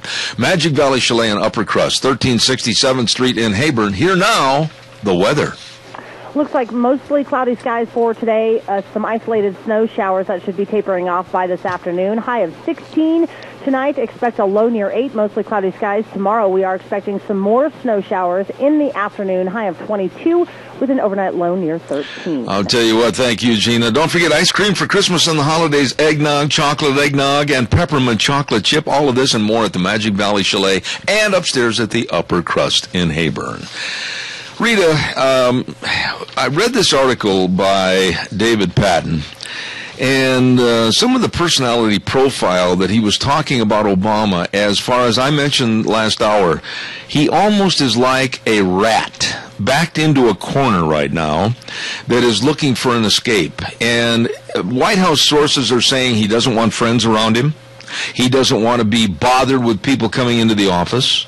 And late at night, he's going from his sleeping quarters back into the Oval Office and sitting on the computer, doesn't want anybody around him. And he's starting to project a very isolated and very detached man. And when you get someone with that kind of a stature and that kind of a mindset, anything can happen. I think he has been very detached before, so this has just got, you know, more pronounced, I'm thinking. But I'll tell you something. I don't think he has ever been what people thought he was. He was just a facade. I think other people are pulling the strings. It goes to show that, you know, they had said that Valerie Jarrett was actually having talks with Iran. Yes. And they confirmed that they'd been having talks. They just didn't say who was having the talks. But they'd been having talks with Iran in the past year, and she'd been going back and forth from there. And I think she's the one who's pulling more strings than anybody. But I do think that he has somebody that is just basically telling him what to do. You're just the face. All you have to do is just be out there and make it look like you're good, and we'll take care of everything else. And it's just starting to get out of control, and people are starting to realize that, hey, this guy isn't engaged. We should have known that, though, because he was the senator who the majority of his votes in his state representative votings were present. They weren't decide one way or the other. And the same thing happened when he became the United States senator. Most of his votes, and the majority, and it was something in the upper 80s, were just present. He didn't even make a stand one way or the other on hardly anything. You know, we've kind of beat this horse up off the ground until it's starting to run. But it's true, when you start looking at the mess with Obamacare is one thing, and it's so involving of everybody in the United States. It's a scandal that every single American citizen is concerned about because it relates to all families. But then you still have the IRS scandal. Then you still have more and more coming out about the Benghazi scandal, and you're hearing more under the table and very scary facts being brought up about Benghazi and the stifling of free speech and people speaking out. You've got a lot more coming out about the fast and furious gun running to Mexico. You've got the seizure of reporters' phone records. You've got spying on world leaders. Rita, what kind of an absolute disaster is going on back in Washington? Well, it's no reason to figure otherwise why the other leaders around the world are saying, you know what, we need to distance ourselves from America. They're not the big power that we thought they were. In fact, I had an article that I looked at this morning, and the fellow was talking about what had happened, and he said, you know what, we have more debt than any other country at any other time, and we're the biggest debtors. So they're kind of saying, well, let's stay away from the guy who squandered all of his money and borrowed up and has no credit left. Yeah. You know, this morning I brought out this report, too, that at this time in history, right now, we are the least respected ever in our history by the rest of the world. There's been sample surveys to other countries, be it Brazil, be it the European bloc, or be it Japan, whatever, and they're finding that right now, because we don't stand up for our word, and basically we've lost our bite, like I said first hour, a dog that's lost its teeth, we really are being played down as an important factor anymore. People look at us and they sneer, laugh, and giggle because they know the United States is not the big domineering force that it used to be. Yeah, no, that's exactly right. And the thing that's just bad about the whole picture here is that I don't see anything happening except things getting worse. Yeah. I agree. Don't see how they can start mending. But how do you fix something that is internally? It's like cancer. Honestly, I'll put that analogy. It's like having cancer. The cells grow, they become bigger and more consuming, and pretty soon you've got almost a terminal situation. Look at what's happening not only in this country with Obamacare. Look what's happening with our wages. Look at what's happening with our morality. Look what's happening overseas to our foreign policy, if we have any. Look what's happening to our security. You know what? As a grandfather and a husband and a father, I've never been more concerned and absolutely despise Washington, the Democrats, the Republicans, and Obama. Well, we should be, and we have reason to be worried. And another thing to add on to everything else, let's just pile it on here, is you look at the agreements that we've made with the UN so that they can take over in the event that there's emergencies or whatever. They can take over and do numbers of different things, from troops to disarming people, to being, the ones who are calling the shots on the government and everything. And meanwhile, our politicians are standing by, just sucking their thumbs, saying, oh, life's good. I got money in my pocket and I've got power. Everything's wonderful, instead of saying, hey, there's something going wrong here and we better get on the right track. I mean, there are very, very few politicians who are saying, hey, we need to get on the right track, and this is a problem. I mean, they're laughed out of town, they're scorned, they're called stupid names like McCain did with Ted Cruz and some of those others. I mean, the ones who are really common sense people are being made out to be pariahs. Let me ask you a last question and short answer on this. I've only got 2 minutes left. What would you, Rita Ramsey, have done if you were the head negotiator sitting down with Iran and negotiating on a possible relief of the sanctions, knowing that you had American citizens being held captive in their jails over there for doing nothing wrong? What would you have done? Well, the first thing I would have said is you hand those people over to me and then we'll talk. Amen. The end. Amen. You know why was I'll use Pastor Abedini as the central force because he's a Boise, Idaho native. Personally, I find this totally offensive that John Kerry and Barack Obama did not sit there, like you said, look him in the eye and say, okay, look, my watch says 10:05. If I don't have word from you by 10:10 that they've been released and on their way to the embassy, we're going to nail you to the floor.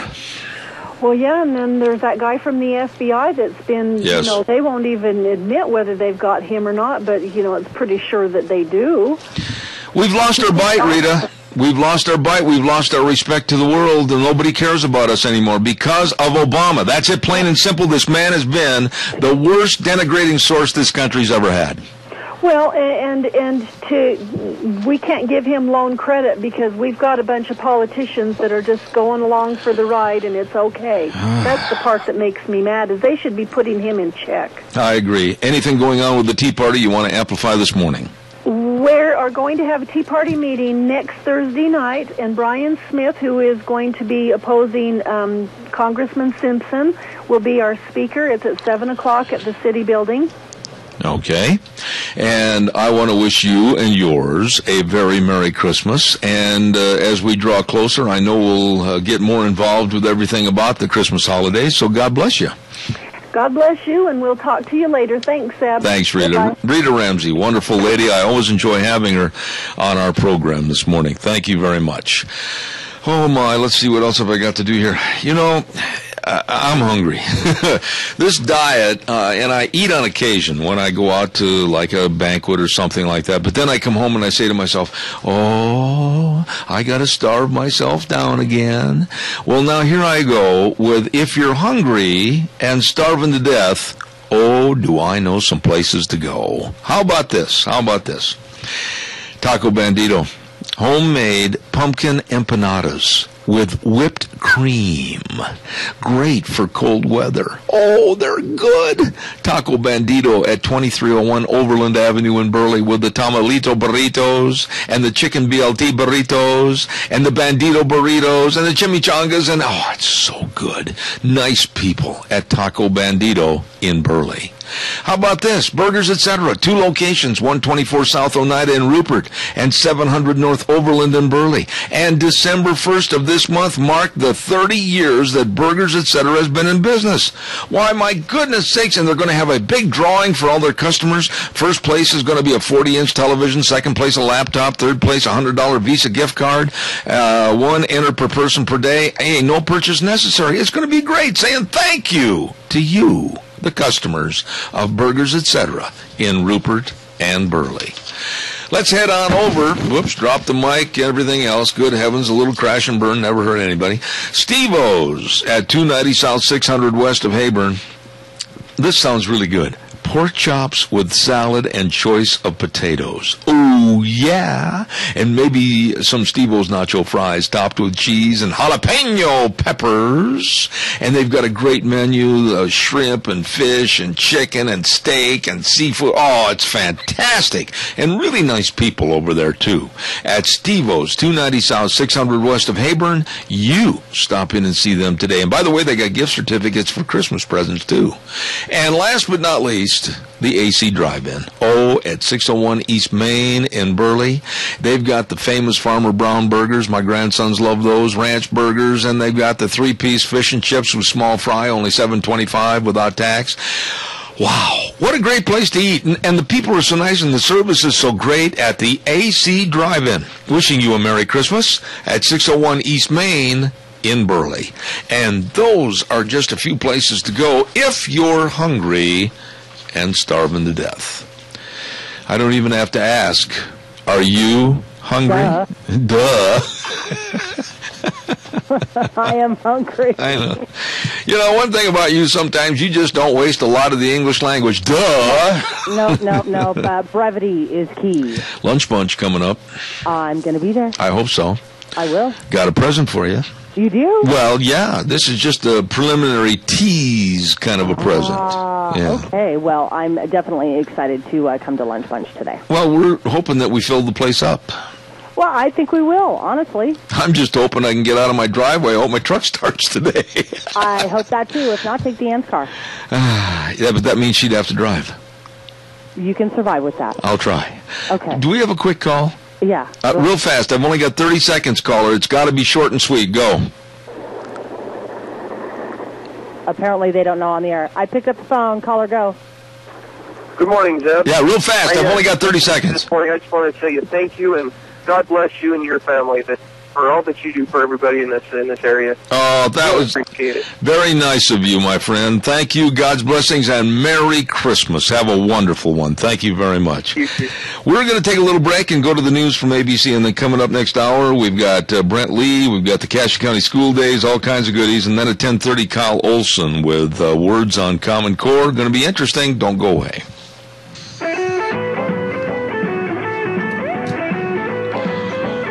Oh, my goodness. Good morning, good morning, good morning, and welcome back. Zeb at the Ranch on a Thursday, and this is already December 5th. Holy buckets, 20 days till Christmas. Hey, listen, we're brought to you by all 7 Magic Valley Les Schwab Tire Centers with the best in tires and the best in traction tires for the winter, along with some of our great advertisers, including Lee's Furniture, Floors, and more at 459 Overland in Burley. We're going to be talking to them in just a moment, and also our friends at Ramsey Heating and Electric at 2600 Overland Avenue in Burley.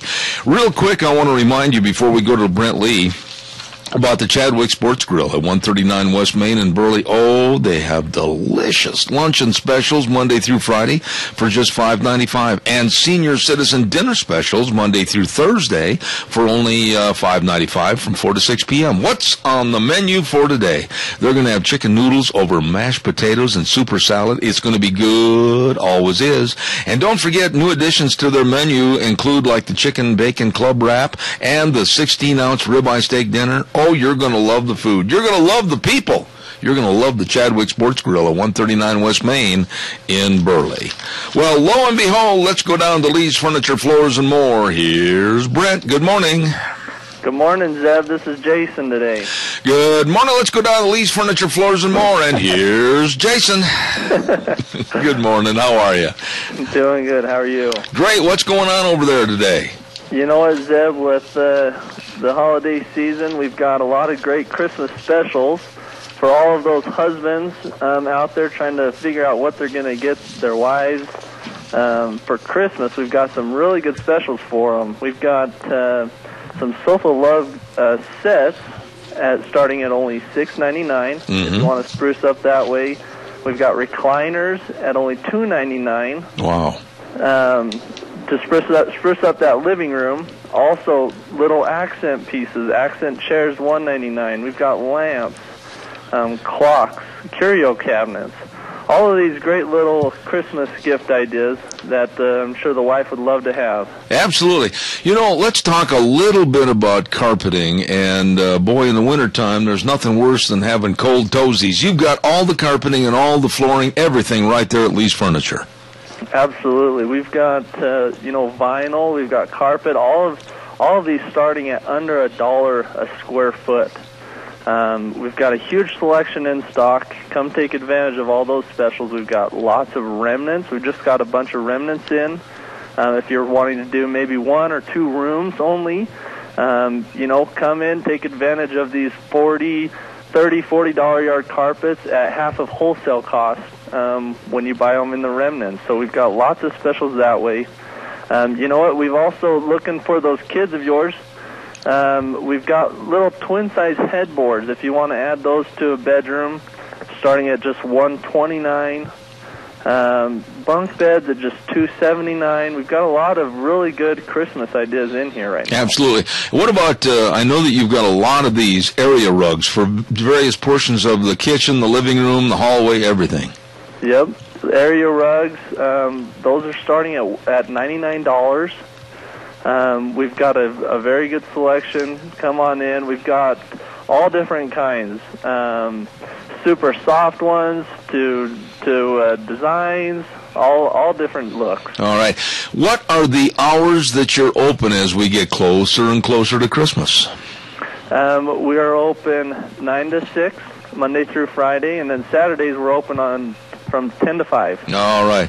Jason, you did a great job. You better go get a raise for that excellent radio announcement this morning. It was perfect. Thank you very much, and God's blessings, and Merry Christmas to you. You too. Thanks for having me on the show. You betcha. Lee's Furniture, Floors, and more at 459 Overland in Burley. Really, really nice people.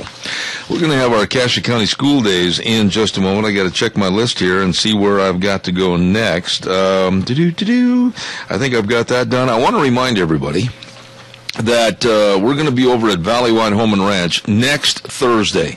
It was such a success last year, and I thank you, Magic Valley, for being there to help. We had our Valleywide Home and Ranch Cowboy Christmas Remote over at Valleywide in Rupert at 910 South Oneida, and they're going to be giving away men's and women's clothing. You can register to win that morning.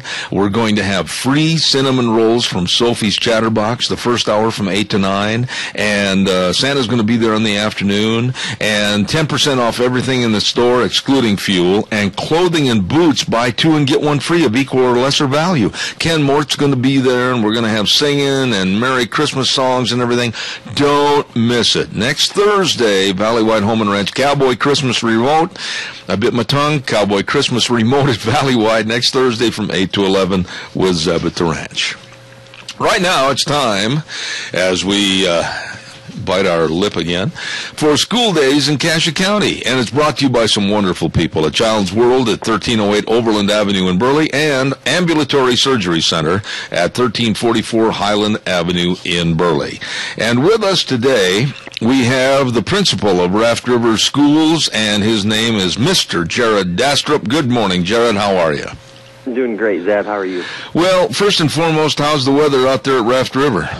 Cold and windy. Probably not much different where you're at, I'm guessing. I tell you what, you get out there in the flats by where you are, and that wind seems to go through you a little bit more than it does here. I tell you, you're tougher than I am. No, it pierces. I'm from Oregon, and it doesn't blow like that, so I'm still a big sissy when it comes to these winters out here in Idaho. I think everybody out here is a lot tougher than I am. What part of Oregon are you from? Grants Pass, southwest part of the state. Know it well. Well, listen, Jared, I hope you don't mind me calling you by your first name. No, that's fine. One of the things that has bothered me for years and years after I left high school and college and have seen the changes in America to where physical fitness is not really mandatory in the school systems, how can the government on one hand complain about obesity in our youth, but on the other hand they slap the school systems and take away the money and funding for exercise programs? To me, this is totally ridiculous.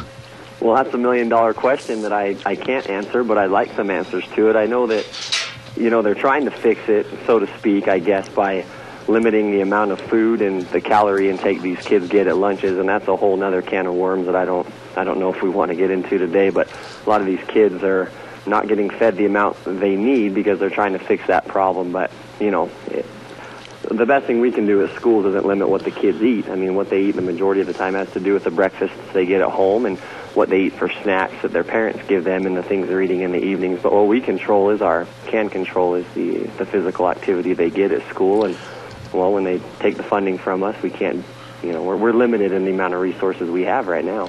What do we do? I mean, as parents and grandparents and people living within a school district, are there programs in the school? Are there any activity programs that are going to get these kids up out of the desk and do something physically? Yeah, I think you just have to get outside of the box a little bit is the biggest thing. When you have a certified PE teacher, you give them the reins and let them run with it, so to speak, and get the kids running and active. But when you don't have a full-time PE teacher, what a lot of schools have done is oftentimes it's just the classroom teachers that have to take the kids out for PEs. We've been fortunate enough here to have aides or para-eds take our students out for PE. And so what we've been able to do here at our school is we made a gal, Cheryl Caudle, and she's just done a fantastic job. She is the one that does all of our PE classes, and she's not a certified PE teacher, but she's enthusiastic, excited about what she's doing, and I tell you the change that we've had just over this past year with having just Cheryl do all of our PE classes, bringing some continuity and some consistency to our PE program. She's been able to do a lot with very little. Gina, if you're listening, I would really appreciate it if you'd turn Jared up a little bit in my headsets, if you could, please. I'm having a hard time hearing him. Jared, I'm going to go back, and I'm an old man. I'm a real old guy compared to you. But in my graduating class in Wisconsin, I can remember vividly, I graduated with about 200-plus kids in my class, that there were maybe three that could be considered obese or overweight. And every morning at 9:20, we had a break, and we'd go down to the snack bar, and they would sell ice cream, and they would sell Cheetos, and they would sell Fritos, and candy, and all kinds of things. But we always had a mandatory PE program. Most of the kids were involved in outside sports, football, basketball, whatever. But everybody was in PE, and there was so much more physical activity in those days. And we ate good. We ate a lot of meals that were today considered high caloric content, but we were physically fit. What happened to us? Yeah. Well, as you mentioned, maybe 2-3 kids out of your school, out of the class that might have been considered obese. You probably do know, but I don't know if all the listeners do. About a third of kids and teens today are considered obese. A third. I mean, that's huge, and that doesn't answer your question, but it kind of to piggyback off of what you said, that's over since I was doing some research, and that's triple that from about 50 years ago. The obese, it causes health problems, so of course our insurance rates and things will go up, and high blood pressure, it's not going to cause all these things for certain, but it can contribute to asthma and sleep apnea, diabetes, elevated blood cholesterol levels, earlier death rates, and not to mention just the psychological effects of being obese or out of shape, your low self-esteem, negative body image, depression, all of those things. And I don't know if there's a one-size-fits-all that's going to fix the whole issue. I know each community or each school has different means to maybe address that, and we're doing the best we can out here because our school is now a Fuel Up to Play 60 school. They partner with the NFL to donate money for healthy eating and for physical activity and exercise, and we've used those funds to really enhance the equipment that we have to play with, and also the kids are now involved in our presidential fitness testing. They'll do that at the beginning of each year and at the end of the year, and they'll get to see where they made improvements in growth and, push-ups and sit-ups, pull-ups, running the mile, a 40-yard dash, those kinds of things, and along with just all of the other fun things the kids get to do now. And I will tell you, and I bet it was this way too, last year when I first got here into school, during our PE classes, just with a lack of consistency, I guess, and one teacher says we are allowed to do this, and one says that it's this way, and that's not a fault at all of the teachers. That's when you don't have a set system in place, everybody kind of goes with the flow or goes with what they know best. And right. Where I'm getting at with that is our discipline. I haven't had once this year, not one time, has Cheryl Cottle sent me a student during PE or after PE because of discipline issues. Absolutely. And last year, because they're active. They get in the gym, they start with an exercise, or they'll do a stretch, and they're immediately playing a game. They're learning these games this year, and there'll be games that they'll play for years to come. And you just know that when they are active and when they're moving and doing things, the discipline goes down, the off-task behavior goes down, and the teachers love it. Their kids are back in the class tired, and they're not arguing about what game they were playing or what they were doing, and it's just been a really good fix or a good fit for us. But sure, we'd like a certified PE teacher, and I think they're important, and I think it's just as important as having a lot of our other extracurriculars or our non-core classes. I think it's just as important as having an art class or a computer class or anything else. I could not agree with you more, but I'm going to throw this into the fray also, Jared, and I'm going to invite you back because we can't possibly cover everything in this one segment. I'm going to say that all that physical activity I commend you for and I salute you for, but it does dovetail into what we were talking about at the beginning of the segment. You're getting these kids out, they're exercising, they're running, they're releasing a lot of steam and energy and going back into the classroom, and they're absorbing what the teachers are trying to say because they're paying attention. But when lunchtime comes, you can't expect these kids to be like rabbits and just eat a little lettuce and then go back to the classroom in the afternoon and still hold their attention. They need the caloric content. They're growing kids, and they've got to be fed. That's right. I couldn't agree with you more. It's frustrating to a lot of parents out here, and our youngsters are they are getting enough food. It's the students who are a little bit older, our 5th, 6th grade in the junior high and high school. Their portions are not much larger than that of a kindergarten student. It doesn't make a whole lot of sense to me, but they do need to be fed, and they need to exercise. I actually had a little girl just this morning let me know. Our officer, actually, Deputy Tony Bernardi, told me his girl came home yesterday and said, "Mom, I'm hungry in the afternoon. I need another snack." And I said, "Well, aren't you getting fed enough at lunch?" And she says, well, I am, but in PE, and then when we do fun things, active things, I use up all of my energy from what I ate at lunch, and I need another snack so I have enough energy to go on the rest of the day.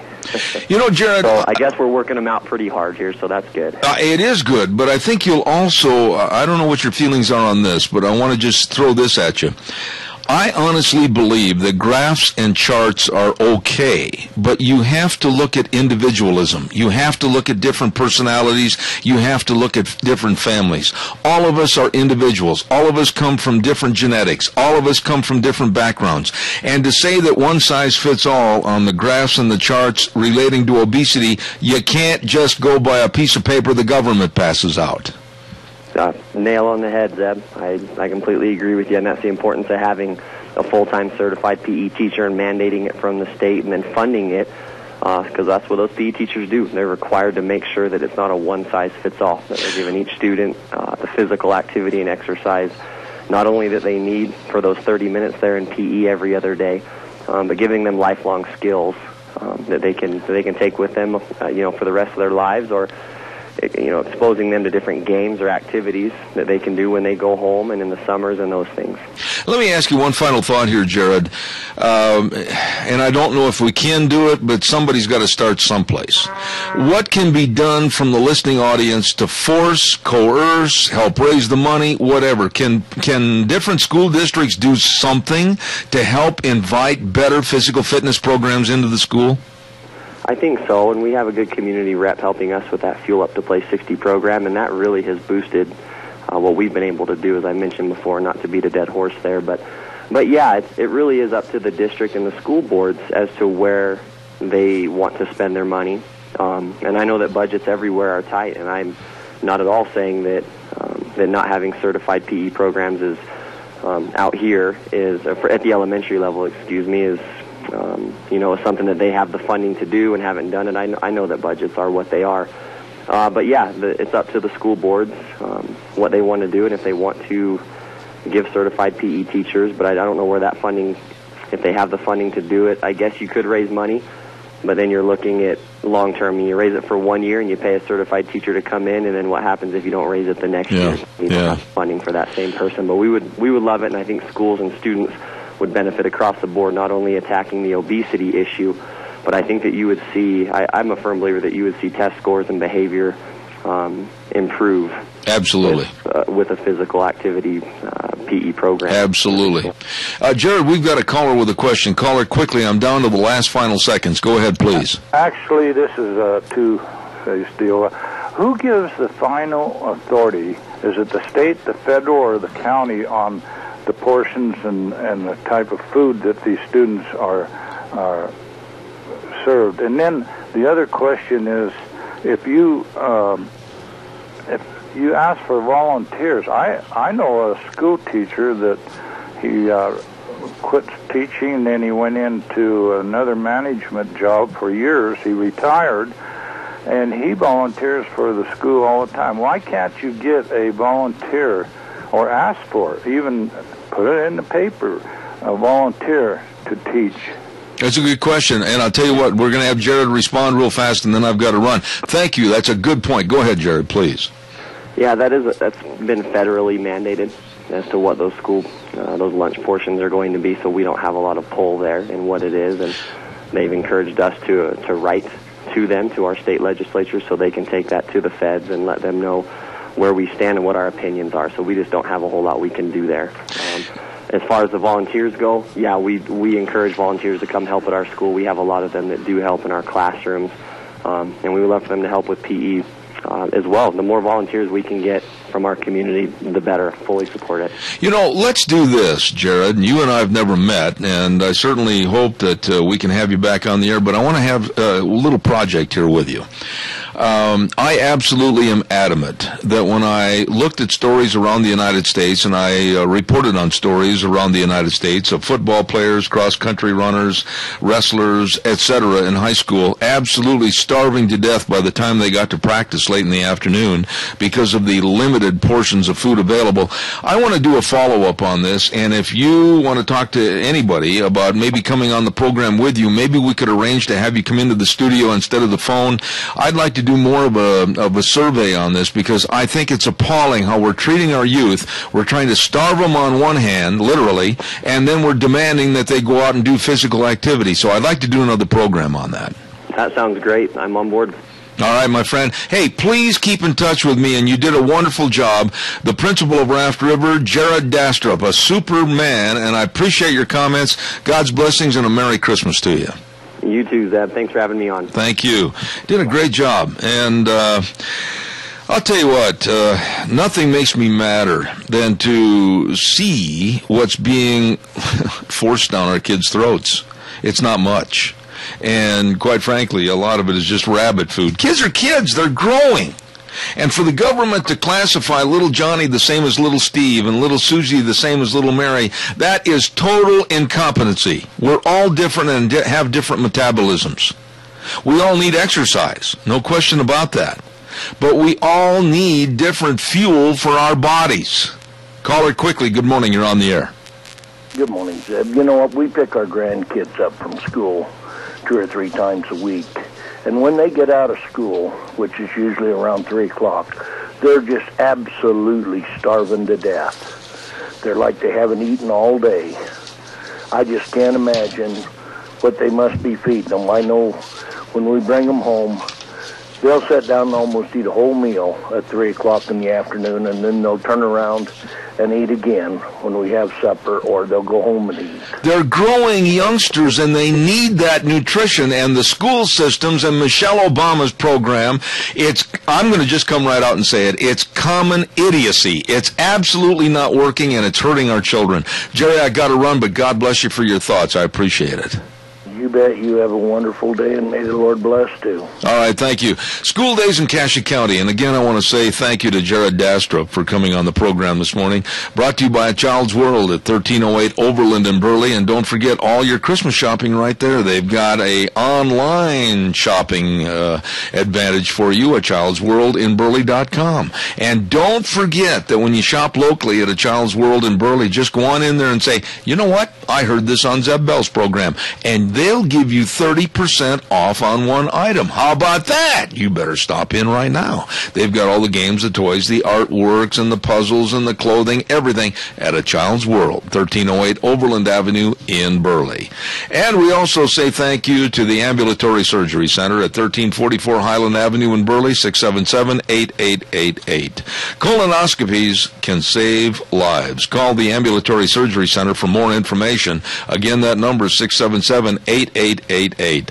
For over 14 years, the Ambulatory Surgery Center has saved area families thousands of dollars. Please call them today. And on behalf of A Child's World and Ambulatory Surgery Center, that's the segment of School Days in Cassia County. Wow. Hey, don't forget, too, before I send this back over to Gina, we've got some new folks on our program, and I want to say hello, Barry Equipment and Rental. Boy, oh boy, have they got a fancy, good-looking, ripping good-looking outfit over there on Highway 30 going into Burley.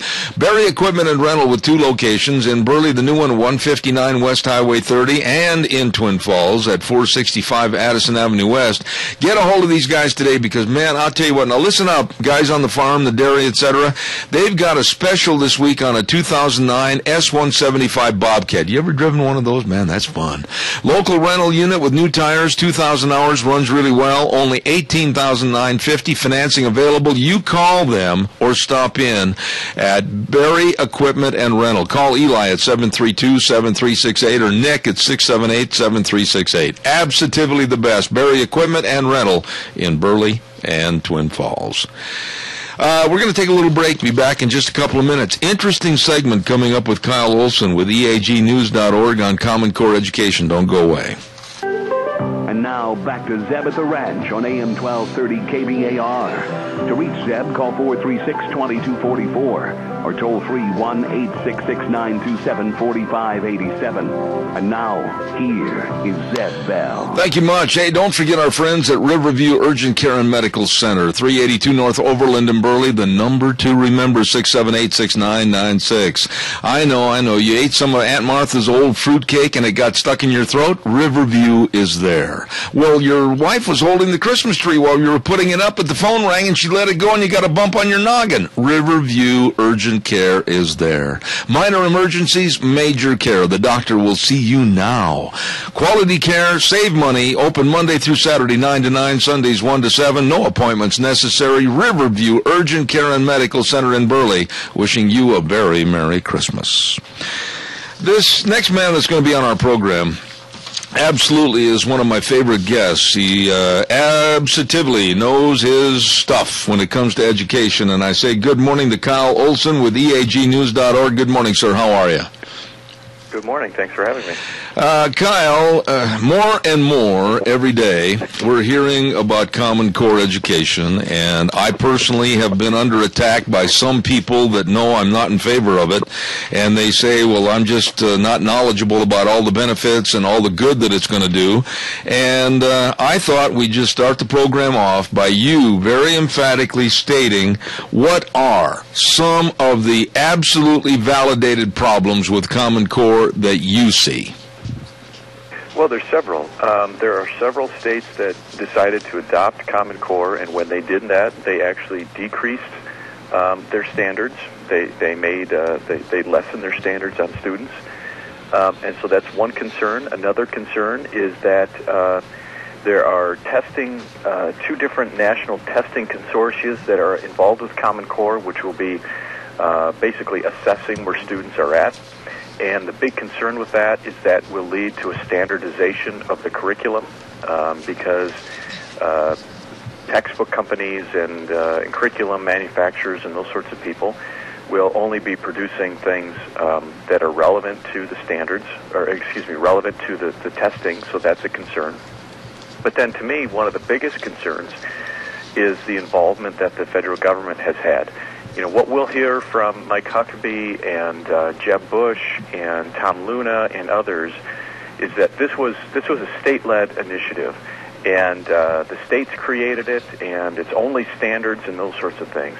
That may have been the case when it started, and it may have simply been governors through the National Governors Association, which is a national organization based in Washington, D.C., they may say that that's what they're saying, and that may be true. But the trouble is, once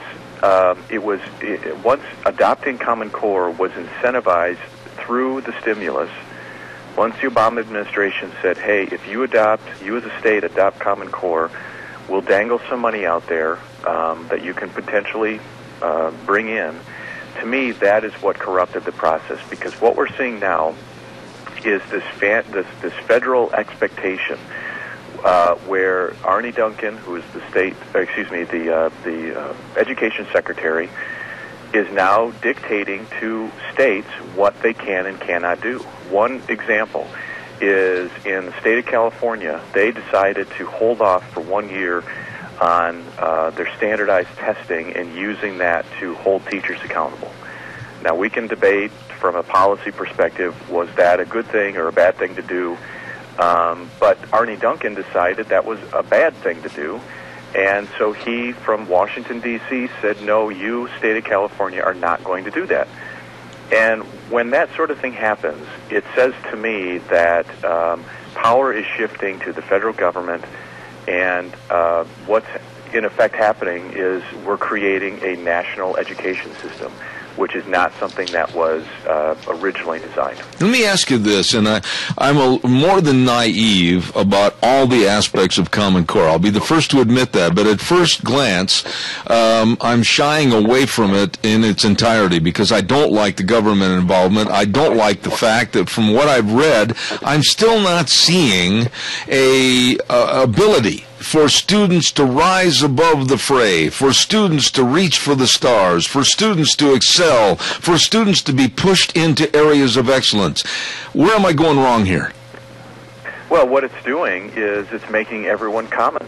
It's making everyone mediocre. And in fact, Arnie Duncan is in the past tried to not use the phrase Common Core because the implication is that it's going to make everyone common.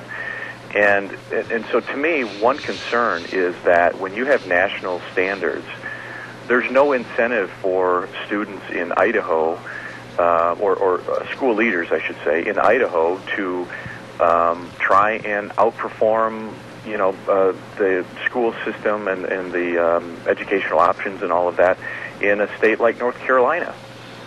Because if everyone's the same, if everyone has the same standards, then, why would they need to raise them? But see, the other thing that's happening here is that once you adopt these standards, there's very little wiggle room. There's very little variation that a state can do. So to me, what should have happened is the National Governors Association should have, put time and money into developing these standards, and they should have said, use these as an example, as a starting point. And so maybe you, as the state of Idaho, maybe your math standards are better than Common Core. Keep your math standards. Maybe your English language arts standards are better than these standards. Then keep those. But use these as, not as a template, but as kind of a starting point. But the trouble is that's not possible with the way that they have written them, but then also with the federal involvement. And so what it's doing is it's standardizing the system, and that's a big concern as a school choice advocate, because one thing that's great about school choice is schools are very different. Private schools are different from government schools, and those are different from online schools, and those are different from homeschooling. And having a wide array of options is great for kids and parents. But what is happening with Common Core is it's standardizing the system. And so what, in effect, will be happening is kids will be learning the same thing in a Catholic school as they are in a public school. And so it's standardizing the system, and to me, it's kind of rendering choice meaningless. Bear with me on this, Kyle, because I'm not quite sure how to phrase this.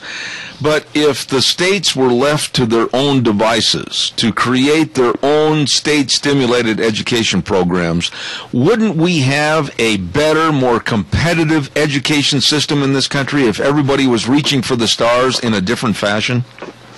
Sure, and you're exactly right, because one of the arguments for Common Core is that they're necessary because we can't trust the states to do the right thing.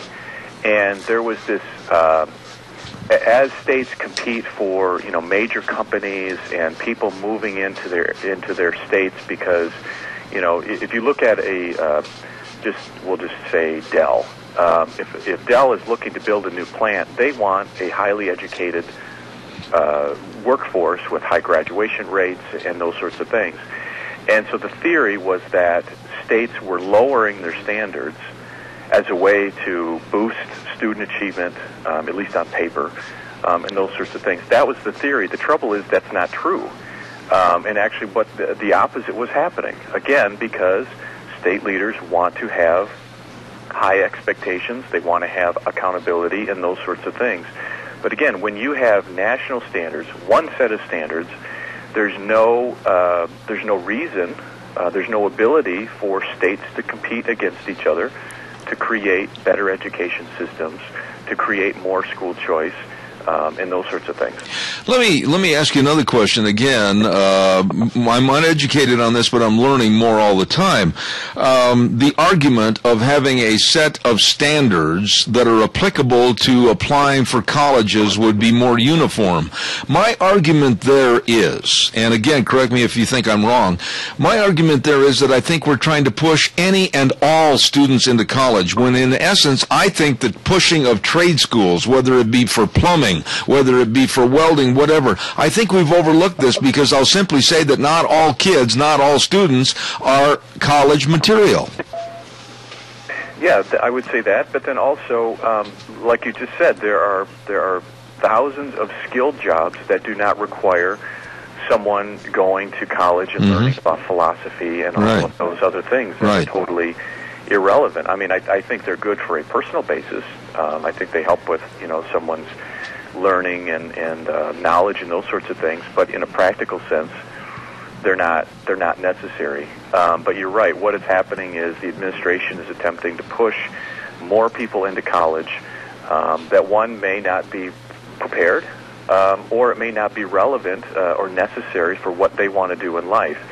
And to me, that's another one of the problems with Common Core is there's a concern that the bureaucracy, by way of the data mining and the other things that are attached to Common Core, will be trying to essentially put students on a track towards a certain outcome in terms of college or a career or those sorts of things at a very early age. And so they're in effect eliminating the choice that students have to do whatever they want to do when they grow up. Absolutely. Right there, I can't remember who made the quote, and I'm going to say that I think it was from the Discovery Channel. Mike Rowe made a comment, and I'm paraphrasing, I'm not giving it in its entirety, but I think he said that it's so ridiculous to have these students become career students and assuming huge student loans that they'll never pay back, and that we, the American public, are going to be liable for, when in essence, if we taught these kids how to work and what to do and what they could enjoy, we'd be a much more productive society. That's right. And yeah, you're exactly right, because what's happening is we're pushing kids into college whether they need it or not, and then they are the ones stuck with the bills. And so, I mean, I think people should, have to pay their debts and have to pay what they owe. But on the other hand, there is very little information that's given to students in terms of the type of degree that they're getting and their job prospects. And so I think that's what's creating a lot of the debt problems that we're seeing right now. You've got kids that are going to get some sort of an arts degree and they're doing it simply because they want to, but then they don't have any real serious job prospects, or what they're going to be paid in a job is not going to actually it's not a productive enough way to pay off the loans. And so then we're getting into these default situations, or we're getting into these situations where you've got people calling for bailouts and canceling student debt and those sorts of things. That's not the solution. It's not the solution to just allow people to shirk the responsibility for what they chose to do. Yeah. And so to me, that's a huge concern. And so, we should not be looking down on people who don't want to go to college or don't see the need to go to college because of what they want to do in life. There are lots of people who are highly successful. They're entrepreneurs, they're small business owners, they may be sole proprietors, people like that who know what they want to do to be happy and successful, and they don't need a college degree. But unfortunately, the system is being set up to the point where that's what's being promoted. In any small town America today, even today, behind every Main Street business is another business, be it the welding shop, be it the plumbers, be it the heating and air conditioning, whatever the case might be. And I honestly fear that we're losing that aspect of America, and we're losing the chance and the choice in education to really do what you want to do. Yeah, I think that's happening, and to me, quote-unquote, solutions like Common Core aren't going to do anything to change that. I'm wrapping up a book project right now where, one of the things that we're looking at is solutions, and to look at the potential of technology in education, not only in terms of the traditional K-12, government-run system, but in homeschooling, in charter schools, in online schools, those sorts of reforms, basically getting the bureaucracy out of the way, that is what is going to empower parents. That is what we're going to, allow students to really succeed. But that is a huge, education is a sector where it has not embraced the free market system. We've had choice in pretty much everything in America, except for education. Mm-hmm.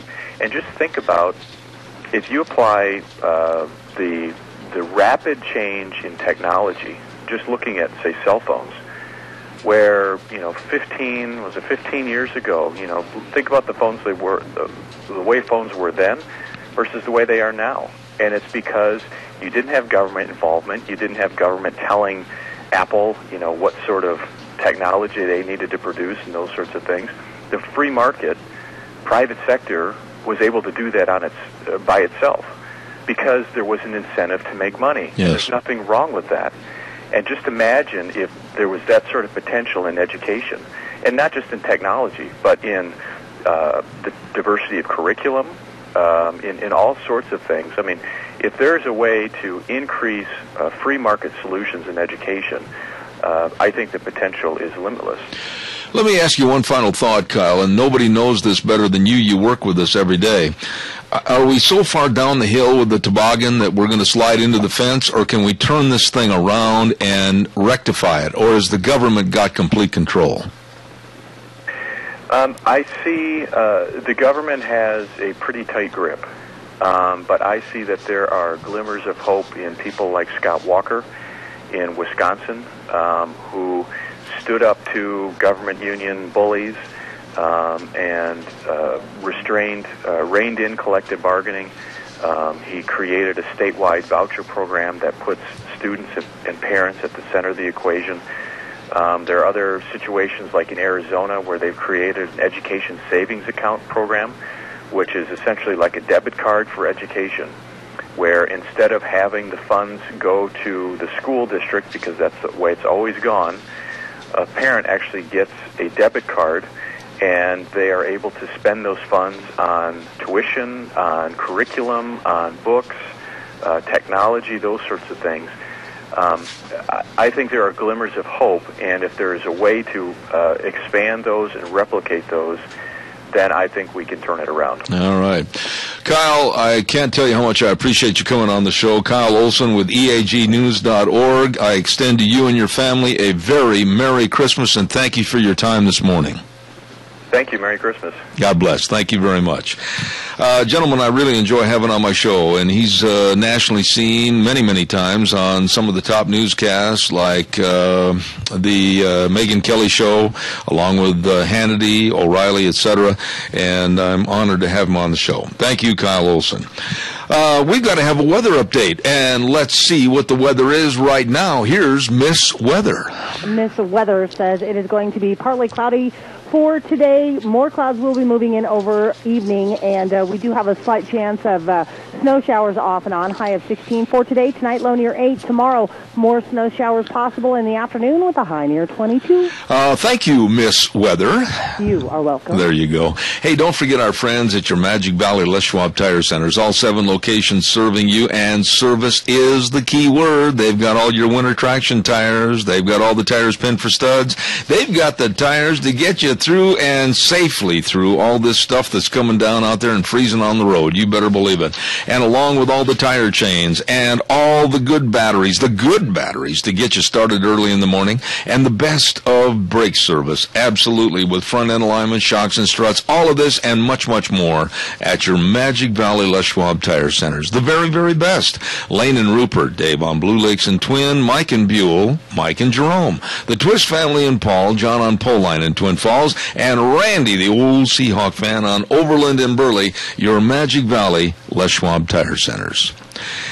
Folks, today, as you know, is Lunch Bunch, and due to the fact that the roads are a little bit slippery out there, I'm going to take off a few minutes early and head for Perkins Restaurant. We're going to have Lunch Bunch starting at 11:30, and a lady that I just absolutely, she's my right-hand girl Friday, along with my lovely wife Deanne, and that's Gina Jameson. Thank you so much, and hopefully, Gina, all will go well, and you can scoot out the door and come to Lunch Bunch and be one of our favorite people there. Trust me, I'm going to be ski-daddling. Ski-daddling, okay? Yes. And that means pedal to the metal. You got it. All right, drive carefully. Ladies and gentlemen, thanks to Gina. She's going to play us out, if you will, of this hour with some great Christmas music or whatever, and I'm going to jump in the old pick-em-up truck and head for Lunch Bunch. I do want to say God's blessings to everybody. Be careful out there this weekend in the cold weather, and enjoy your Christmas shopping. Enjoy your families.